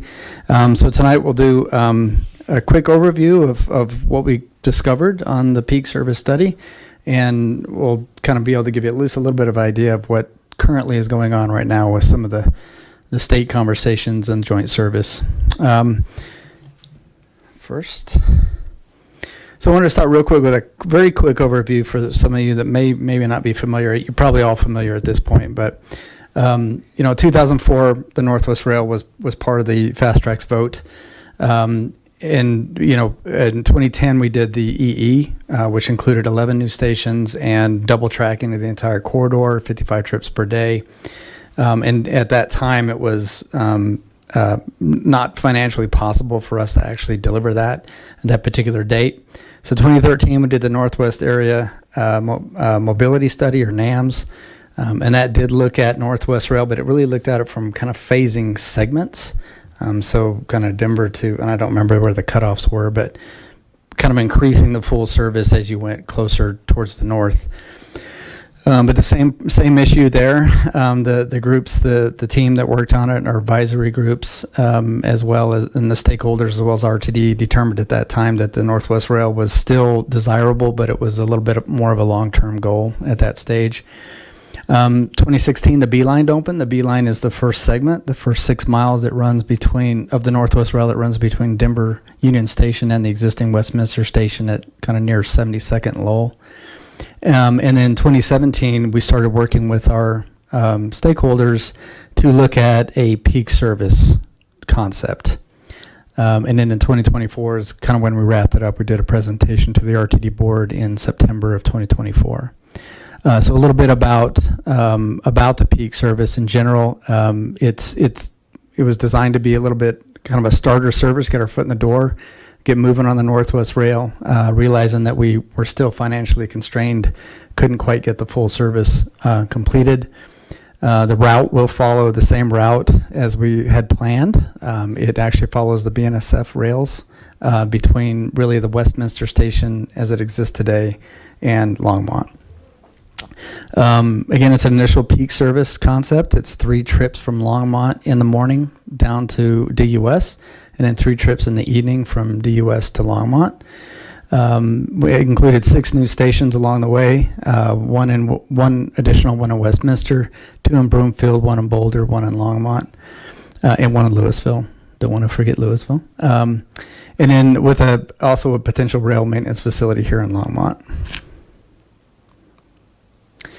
So while we were going through the study, and one of the key things we really wanted to understand is what is it going to take to work with the BNSF on their railroad? Obviously, they own the corridor, and there are some complications with doing that. So that's one of the key parts we want to understand. What are the things? What are the agreements we need to have in place? What are the potential costs associated with working with the BNSF? We also early on did a study with a consultant to kind of understand, what is our realistic travel time from Denver Union Station to Longmont, and that determined that we could pretty reliably do a 65-minute plus or minus 2-minute time from DUS from Longmont and vice versa. And that's actually what we provided to the BNSF in our agreement with the BNSF. We actually let me back up a little bit. We did have an agreement with the BNSF to provide us with 30% plans, 30% cost estimates for track infrastructure improvements that they needed to have happen in order for us to operate on the freight lines and still allow them to operate as they need to as a company. So that's a parameter we gave to the BNSF. And that really drove what type of track improvements we actually needed to build onto the system. So as I touched on there, the track infrastructure improvements, the cost that we got from BNSF is based on 30% plans and the RTD travel time, what was needed for that. The key components really for the BNSF from a cost perspective are the infrastructure improvements, which is a one-time cost. Right at the beginning, it's all the track work that we'd have to build walls, maintenance roads, all that fun stuff, crossing improvements. And then the access easement is one of the other key pieces. That's a real property agreement that we have to have with the BNSF, where essentially we get an easement right to actually operate on the tracks. Again, that's a one-time payment that we would have to make to the BNSF. And then ongoing payments are things for like maintenance of way or the maintenance of the actual track itself, dispatching, those sort of type things. So there's a long-term operational cost that we have with the BNSF as well. So here's the part that you've probably all been kind of waiting for. This is what we discovered. So again, we talked about the infrastructure needed. We got stations, track infrastructure. We do have a midday storage site because obviously if we bring the trains in the morning, you've got a long period before we bring them back into eating, so we have to store those trains somewhere. We did look at that being in the Westminster location, kind of near the existing Westminster station. And then, of course, the rail maintenance facility up here in Longmont. The estimated ridership that we projected, RTD projected is 1,100 daily boardings in 2030. And this is, I would like to point this out, this is based on the 2019 DRCOG regional travel demand model, which is the latest kind of consensus model that's been put together from DRCOG. As an agency, we kind of have to follow, we have to follow what the DRCOG model is saying. So obviously you're probably thinking in your head right now, 2019 was pre-pandemic. What does that mean for now? And that's a very good question. I want to point out the fleet itself. Just a little bit of information. We did land on a locomotive hauled coach. So that would basically be a locomotive with a cab car not a cab car, but a couple coaches were passenger only, and then a cab car. And a cab car is generally has passengers in there, but also has controls on the side of the train, so you can actually reverse the train and go the other direction. So that, and we decided that we really needed 5 total train sets in all.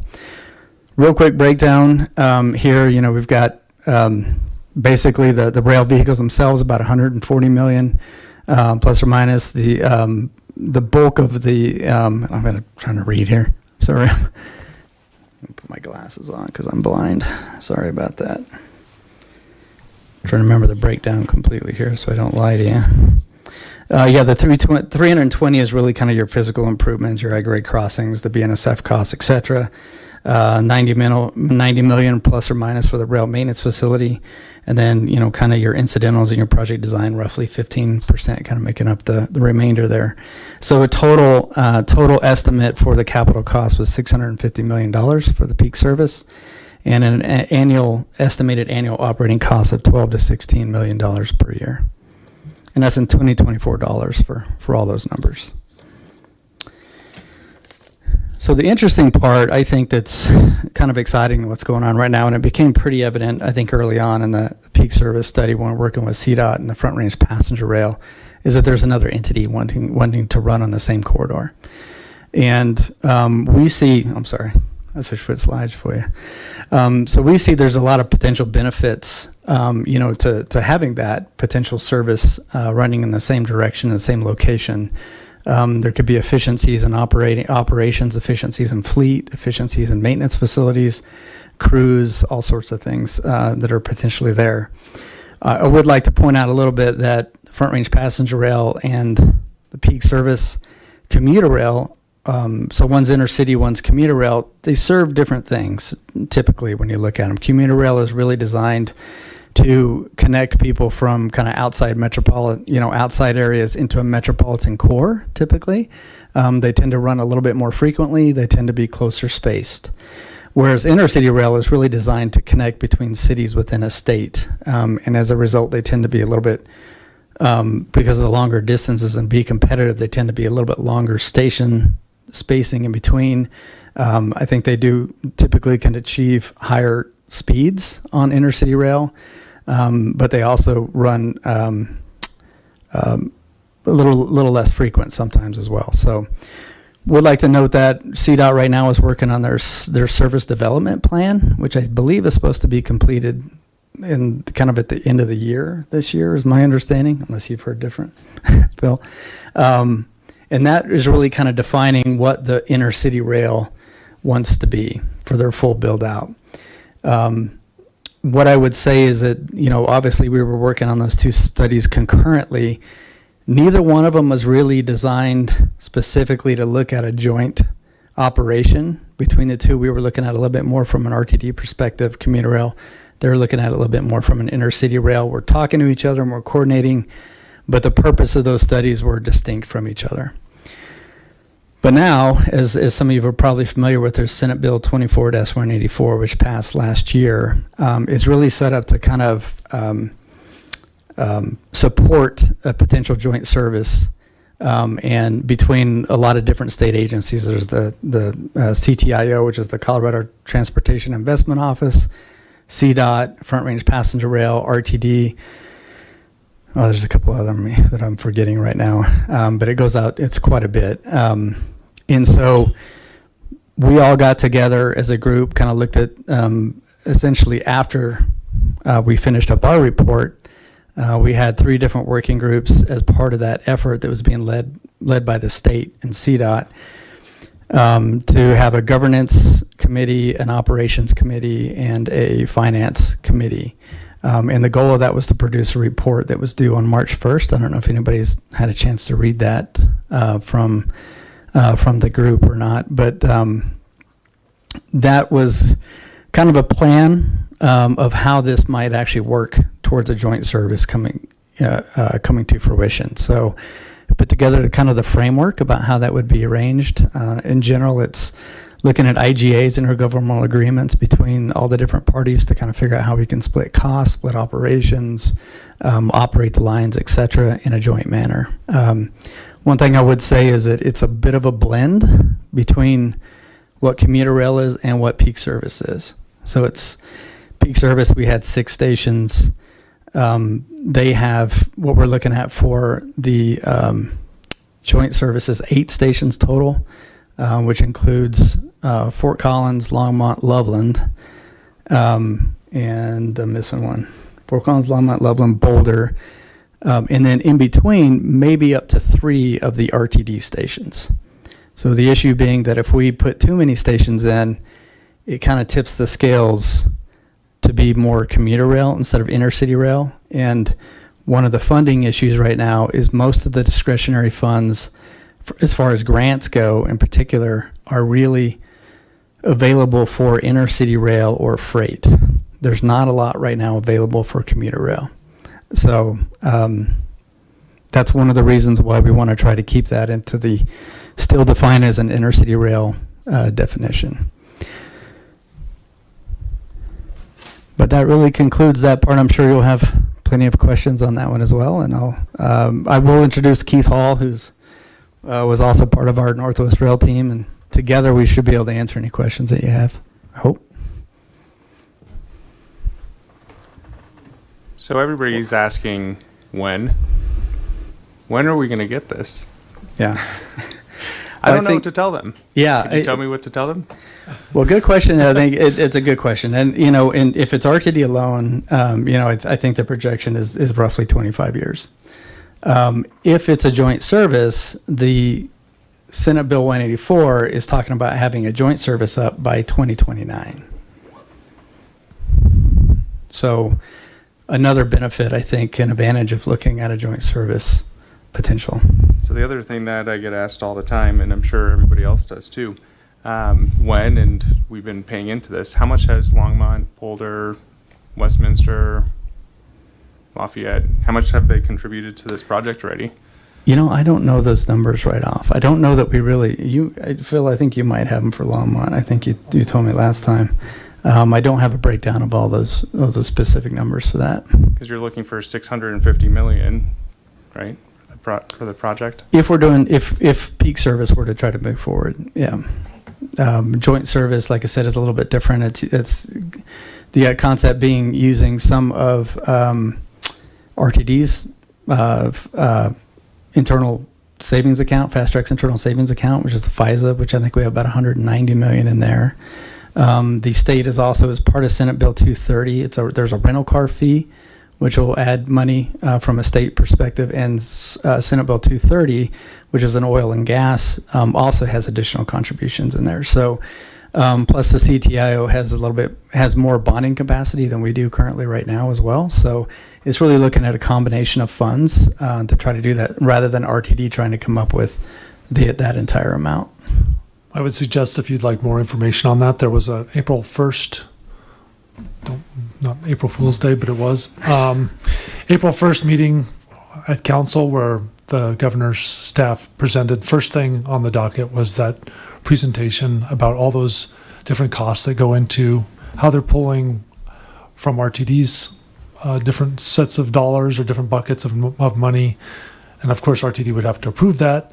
And then the different state buckets that Patrick's talking about as well. So Lisa Kaufman did a great presentation that shows how all those monies can come together and make it a reality by 2029. But things have to fall into place just right. Sure. Because, Google searching, may or may not be right, but, give or take $100 million from Longmont, 250 from Boulder. I don't know the other ones, the other cities, but people are getting antsy. 2004 is when this, was first brought up. And people are wanting to know when they're going to see it. They've been paying into it, and they're getting antsy. And to echo some of the other comments is Longmont feels left out. That's fair. Sure. Understand. Yeah, thank you for the presentation. I kind of have a more nuanced question. Just because I read a lot of reports from around the world, the U.S. always spends way more on rail than any other country in the world, and we get the least amount of output. We could easily say it's because of public comments, it's because of environmental studies, blah, blah, blah. That's a too simplistic answer, in my opinion. And I would like to point you to, if you already know about it, the Transit Cost Project. You just find it at transitcost.com. It's a bunch of researchers that look at comparing these other rail projects around our country to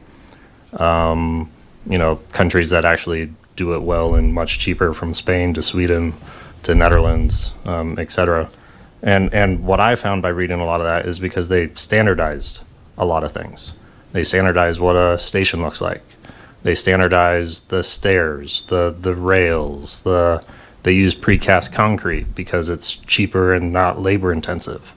I don't know if in this country we have a lot of manufacturing of precast concrete, but so it's just how to bring that, like what I'm seeing, $320 million for infrastructure improvements. How can we bring that down? And I would encourage, transitcost.com, read some of their academic reports. Sure. To figure out how to bring our costs down so that we actually get an output, because like Spain was building Barcelona, they built a whole transit network for their city, and they got stations down to under 10 million. I was like, seems impossible here. Our average, I think, is in the hundreds. For stations? Yeah. Yep. Our estimate on this, our stations were somewhere between $5 and $8 million apiece. Okay. No, I'm talking about like a full-on modern hub station where you have multiple transits coming to that.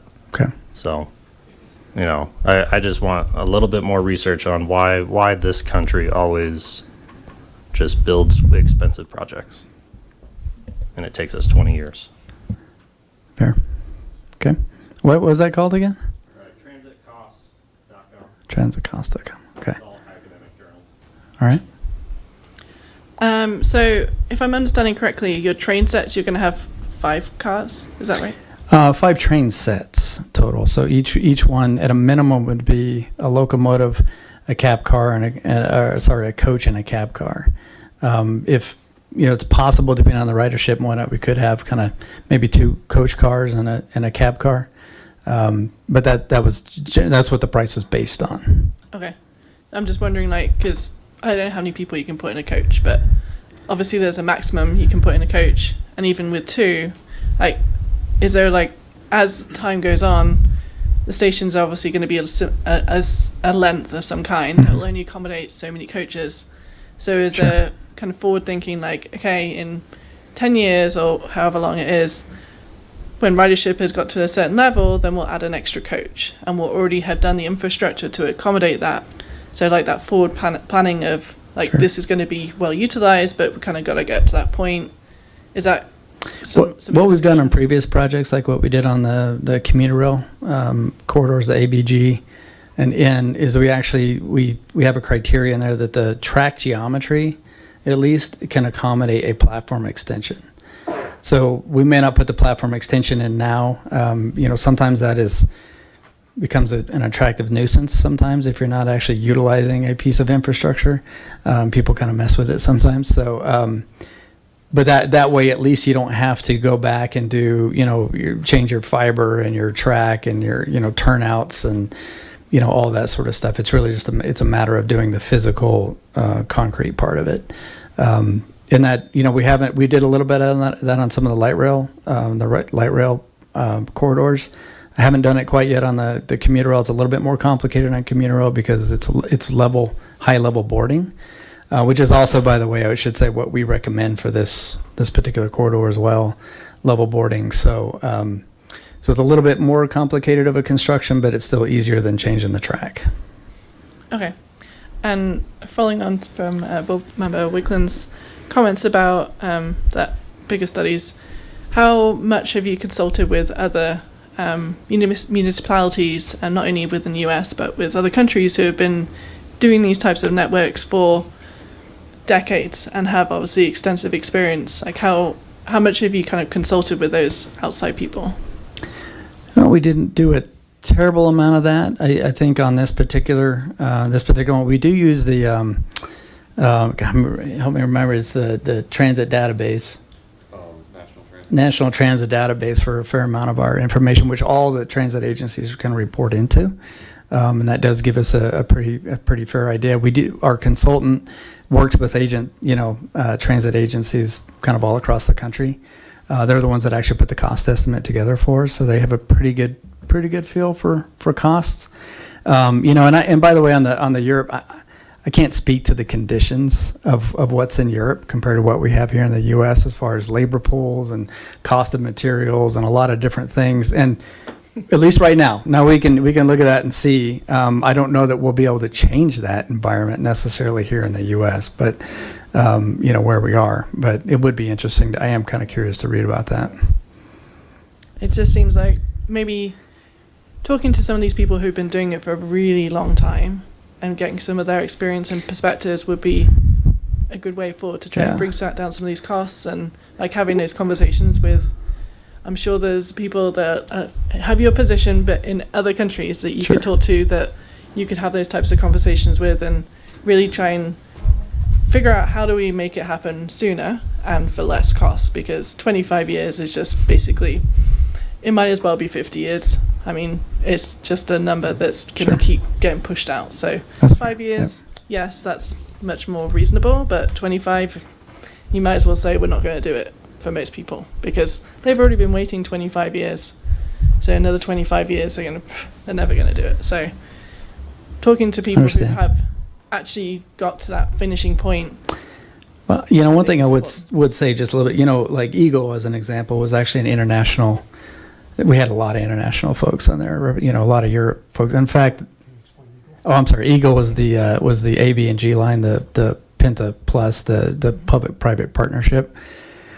So they brought a lot of expertise in there. So I don't think, at least as far as the American environment, I don't know that we're super far off. They actually, in fact, set up the structure of the public-private partnership based on more European models, actually, when they did that. So it's not like RTD hasn't kind of done some of that. I don't know. I'm not, like I say, we kind of base it on what we've seen here in this country from the industry. And like, I would be very curious to see what other countries are doing, but that's true. We do have a lot of FRA requirements and regulations and ADA and a bunch of other things like that some countries don't necessarily have. Yeah, but I think they have to build safety. All these passenger rail have to be able to basically meet crash requirements basically always crashing into a freight train of some kind. It has to have that same safety capacity as a freight train, basically, and I don't think Europe and Asia have the same requirements as far as that. So it goes back to meeting requirements of this country, which, like it or not, is kind of what we have to meet. That doesn't mean we can't learn from other folks, though. Yeah. So that's a good comment. So, Thank you. sure.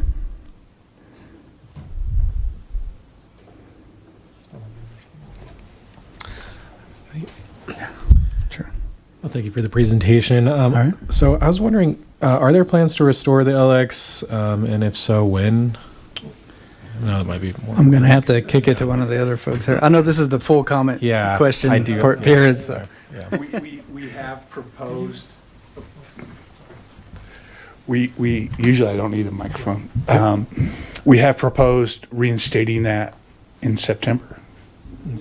Okay, so that currently that is 3 southbound trips in the morning, 3 northbound trips in the peak period in the afternoon. So, fingers crossed. It's been something. I've been on top of tables trying to get that back for like 3 years now. So hopefully it'll come to fruition.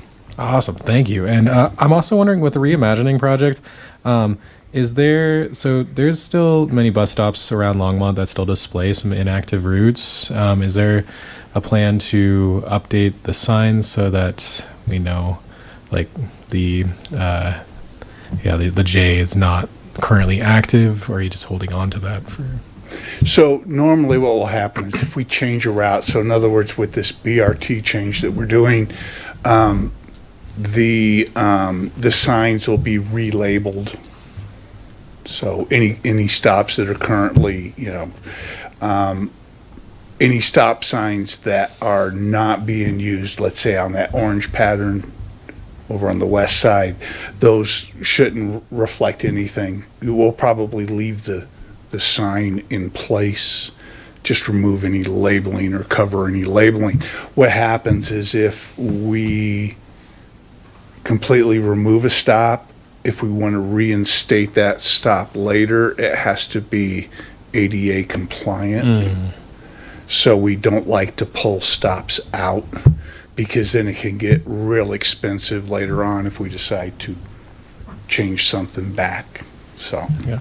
Also, with the reimagining, is there talks of having just clearer understandings of where the directions of the bus are going? Like, for instance, like the 324 says either Grandview for like the south side, and then like Park Ridge for north side, and even like longtime residents don't know like where those places are.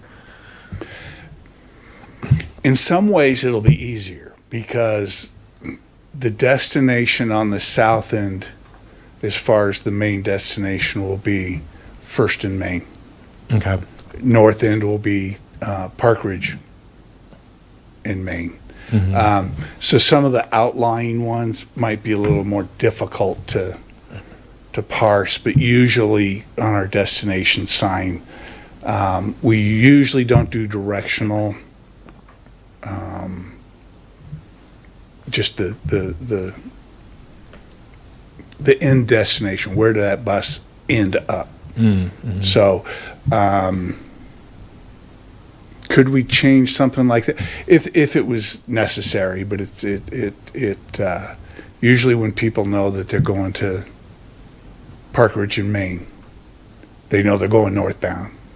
If they're going to First in Maine, they know they're going southbound. I've just had enough conversations where I've had to educate people on it, and if nothing else, it'd be nice to see more maps like publicly displayed. I think that'd be a huge help. Yeah. Shelter boards inside the shelter boards. Yeah, maybe and stuff. inside the shelter boards, and then also inside the coffin, like the Roosevelt area, just like anywhere where there's a major hub or like a endpoint, I think would be helpful. We currently post a lot of shelter boards in our main locations. Some of that is based on, do we have a shelter board there? Yeah. Or a shelter there? I think that's part of.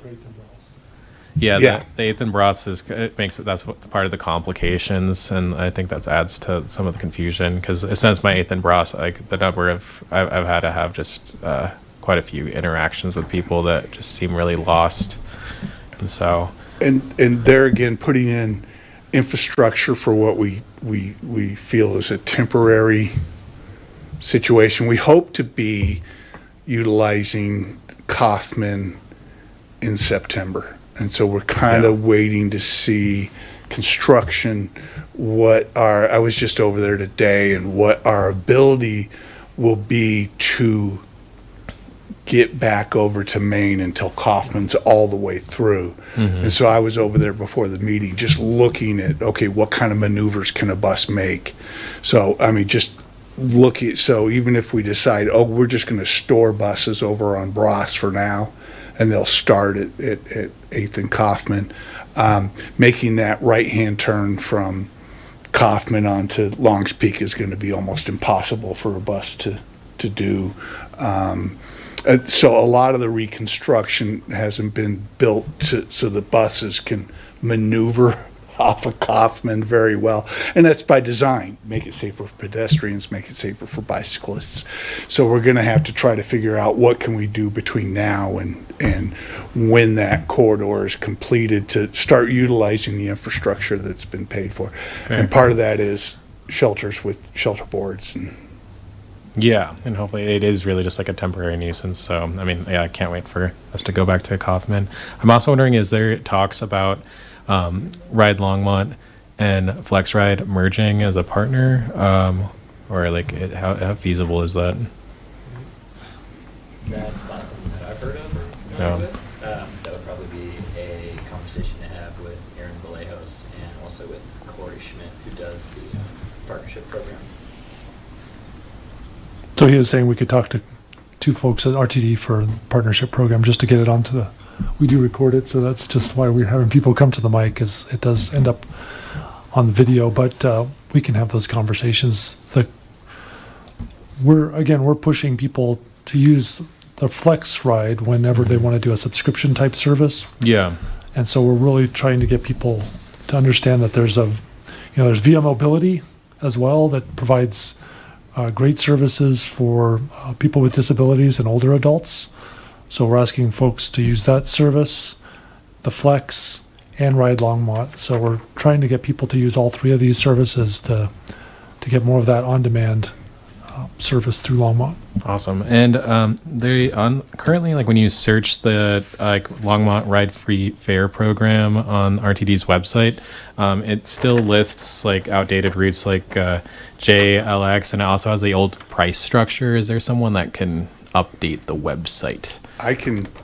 I'll make a note of that and get a hold of people internally. Okay.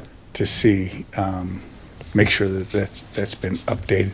Sometimes with like the J, it hasn't been officially Yeah, so eliminated. I could so see you like gotta- why keeping that on there, but the price structure Okay. needs to be updated. Yeah, no, I'll reach out to. Great. And then I'm just almost done here, I swear. So what since your last visit, like staff retention was a major problem, and so I was wondering how things are looking this year. We're doing very, very well, and I don't have the exact numbers. But we have pretty much hit our goal of how many drivers that we want to have. And now, obviously, we always constantly hire. But there again, we're hesitant to, there's two things that are going on with adding service is all the rail replacement that's been going on in Denver. And if anybody has ridden one of those trains down there, it's rather frustrating. But we have to have available operators to do the bus bridges, and hopefully we'll be out of the woods with the major reconstruction other than downtown rail replacement project, which has been put off. And then there again, we look at how many operators are available on any given day, and by that it means who's out on OJI, how many's out on FMLA, how many's just called in sick every day. And our operations department's a lot better clued into that information than what I am. So we are doing a lot better. We are at it, like there again, the LX, it looks like, we can, 2-3 years ago, we couldn't even look at. Another thing that goes into, and I'll just bring this up into adding service is it has to go through a Title VI process. And so sometimes we may want to add service, but if we're not balancing that with underserved areas, or if we're, so like the LX is obviously it's high demographic, majority white. So we have to balance that kind of addition with making sure that we're not taking service or possible services away from lower demographics. So that also goes into when we add service. I don't know if I'm explaining that very well. Yeah, definitely. Well, I appreciate that, and hearing just kind of the process of what it takes and why sometimes it feels like it takes quite a while. But that's all I have. Thank you for taking on so many questions, Greg. Yeah. I know, it's a surprise. I have another question. Have you been considering in your long-term plans, e-bikes are being used more and more, but they cannot ride on RTD buses right now. They're just too heavy for the racks at the front.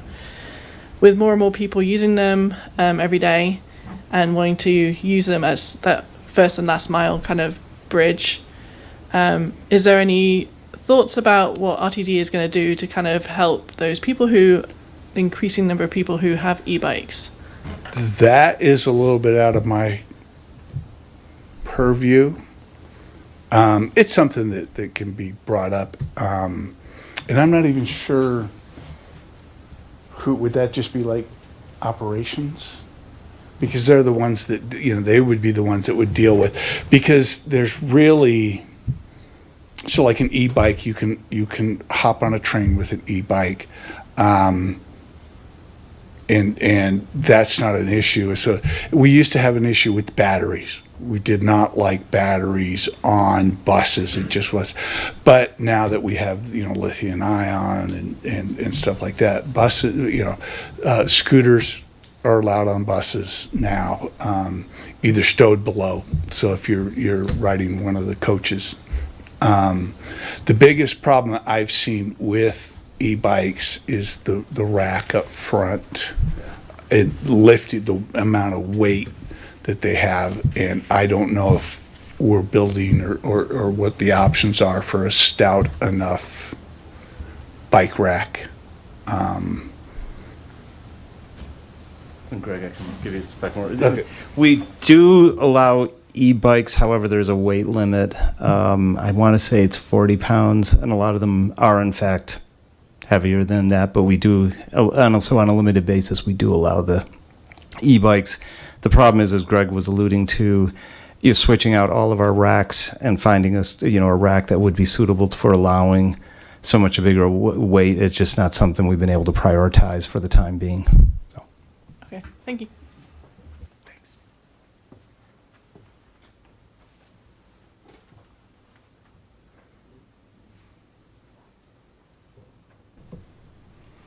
I want to thank all of our RTD presenters for this evening's information.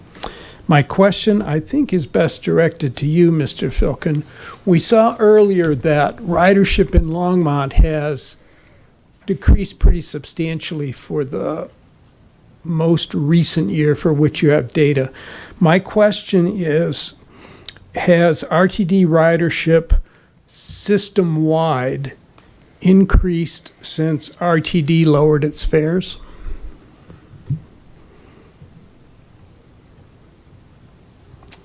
I don't have like the latest annual ridership numbers. And so anything I say will be anecdotal I think that, okay, here's the guy. It's been somewhat of a mixed bag. We've seen higher bus ridership, but we've seen lower rail ridership, and what we're attributing that to is all of the construction work that has been going on in the light rail. So a lot of our light rail ridership has plummeted. So all in all, it's been even, but our bus ridership overall has gone up quite a bit. So. Okay, thank you.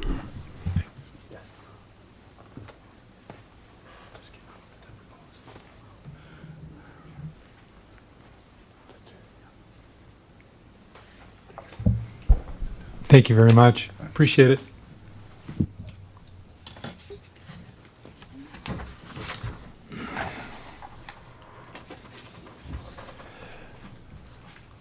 Phil, we don't have any action items. At least that I see. We do not. All right. This is it. Okay. I guess we'll go with comments from board members. I'll start on that end over there. This is very informative. This is always my favorite meeting of the year, so I appreciate the time. But though, yeah, I'll leave it at that. And one thing I wanted to bring light to, Ride Longmont app. It makes suggested bus routes that someone can take if it's not if your ride is not available. But it only currently is suggesting flex, which is against the against RTD's contract. Like flex can't actually take intermodal people within the city, and so that needs to be updated. But that is all I have. Well, too bad RTD already left. Yeah, they're quick to leave. I gave them. All right. I kind of gave them the. No, it was great. It's always a fun time. This is my third time with RTD, and it's always been entertaining. So it was a great meeting. Thank you.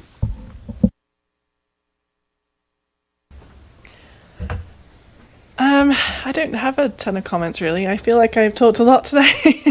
I always have lots of comments for RTD. So yeah, it was a good meeting. It's good hearing about progress. I'm glad that they're actually increasing routes, which I don't think we've heard. I've never heard from RTD in a long time, so that's really great to hear. Maybe one day Longmont will have an amazing bus network. Probably not though, but we can always dream.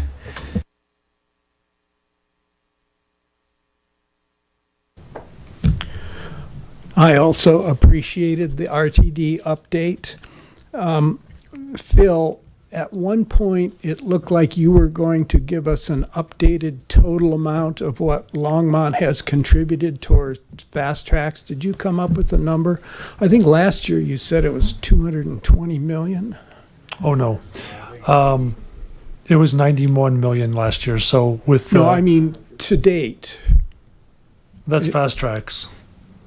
Okay, from the city of Longmont, from the fast tracks collection, which is at 0.4%. Yeah. Of the 1% total. So 0.6 goes to the base system of RTD. 0.4% goes to fast tracks. Alex is right on the nose, really, of about 100 million collected to date since 2005, when the tax first started being collected, January 1st, 2005. Great. And I don't have the latest numbers. My CFO retired right before I asked for those numbers, and so but they run about $8 to $9 million a year. So with that puts us right at the $100 million mark. Got it. This was a great meeting, very informative. One day we'll get our train, and one day we'll get our bus to the airport. I will continue to advocate for a bus to the airport, because not everybody, but a lot of people do travel to the airport, and it requires a car or 2.5 hour commute with several connections, and it's just not equitable to assume that everybody can have a car. So trying to expand that, and then also expanding our ridership to Denver would be great. I did like to see that we are increasing service, so that is great. So I do applaud RTD for that. So thank you all.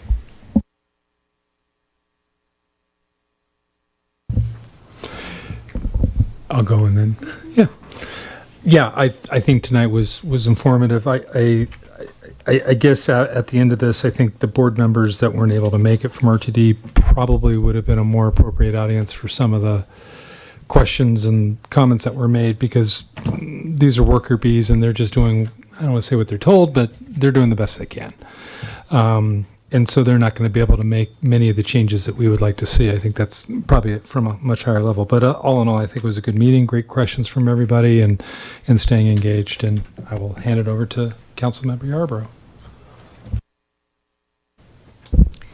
Thank you. Yes, you all had some amazing questions, and again, we'll see what happens. For me, it's just kind of hard to, I don't understand, like, if you create it, you make it, you build it, they'll come, right? We need it. And, really, the only thing I have to say is the mayor and I went back to Chino, Japan. That's why we weren't here. I was here last Tuesday, but the Tuesday before, well, I haven't been here almost the whole month of March. But our sister city, Chino, has a ride Longmont, but a ride Chino. That's not what they call it. But before us, they had it since 2022. So it was pretty cool to see that they had already implemented microtransit within a 55,000 population city before we did. Yeah, so I thought that was very, very interesting. And the other thing that I didn't notice the last time I was there, I don't know why I didn't notice this, but the setbacks from where the cars are, from where the pedestrians walk, is really far. I didn't count how many feet or anything. I wish we did that here in the United States. If you're able to, and I should have taken a picture, but if you're able to look at some of the streets in Japan, especially Tokyo, the setback from where the cars stop at the light is really far back. And, that's part of Vision Zero. That's something that I think if we could implement something like that, I felt safer crossing the street, even though it's a busy city, Tokyo, because they're so far, and I was like, why we don't do that in the U.S., right? Last thing, the bike racks were pretty cool. They're at an angle and they mount up on one another on the sidewalk, which you still have, the pedestrians still have plenty room. With the bikes in the bike rack, there was still plenty of room for all the people to walk on the streets. And so I thought that was an interesting way to have it. You have one bike that's locked in, and then attached to it is another bike rack, but it's lower. So one was up and the other one was lower. And I was like, genius. Why we don't do that too? So yeah, so I got to go back to Japan to see what else I come up with. No, I'm just playing. Anyway, so that was my trip and all that, which is you too, Phil, right? But no, great questions tonight. Let's see what happens, and let's actually let's do our part and make sure the community know about May 5th and May 6th. That's very, very important. And also when it's time to open up for community comments about the stops, we need to make sure that we put it out there that people can have input. Because all of this is part of Vision Zero too. We want to make sure people have accessibility to go where they need to go, because if they put all this infrastructure in for BRT and people are still complaining that they can't, it's too far or it's not where most of the people are, And also I just looked up when he talked about Title VI, they're actually updating that right now. And there's a community engagement May Anyway, it's in May. Look it up. I'm sorry, I should have wrote it down. But Title VI is being updated in the month of May as well. So they're also looking for community input on that, making sure there are equitable practices with RTD and what they're doing as well. So we have a lot of community engagement to inform our people, our city. They have the power, they have the voice to create change. And if, I hate to say this, but what they say, the squeaky wheel gets the grease. That's right. So anyway, thank you all. One follow-up. Phil, could you make the slide deck from tonight's presentation available to us? Can you send us a link? Will do, yes. Thanks. Okay, so Phil, do we have the upcoming agenda for May items that you want to discuss, or? Well, we do have one item that I forgot to mention in items from staff, and that's the idea that we need to fill at least one board member seat. So in May, we'll be asking you for your recommendation for maybe two? Yes. So typically in May is when we start doing the interview process so that we can be done in June and then get that to the city council so they can make their final determination on who board members for that July meeting. So July, we're supposed to have everything done, wrapped up by July 1st. So we don't know yet. Yeah. Friday. So that's one item we'll definitely have. And then I failed to check what else was coming up, but we have more items coming. I think Vision Zero is one of those pieces. We can do more for microtransit. That's coming up. But I think this kind of schedule change with RTD kind of played with us a little bit. So we'll make sure we're back on track here. Okay, great. So with that, if I could get a motion to adjourn, we can adjourn. He's jumping up and down. A motion to adjourn the April 14th Transportation Advisory Board meeting. Do I get a second? I'll second it. All those in favor say aye. Aye. Opposed? All right. It's a wrap.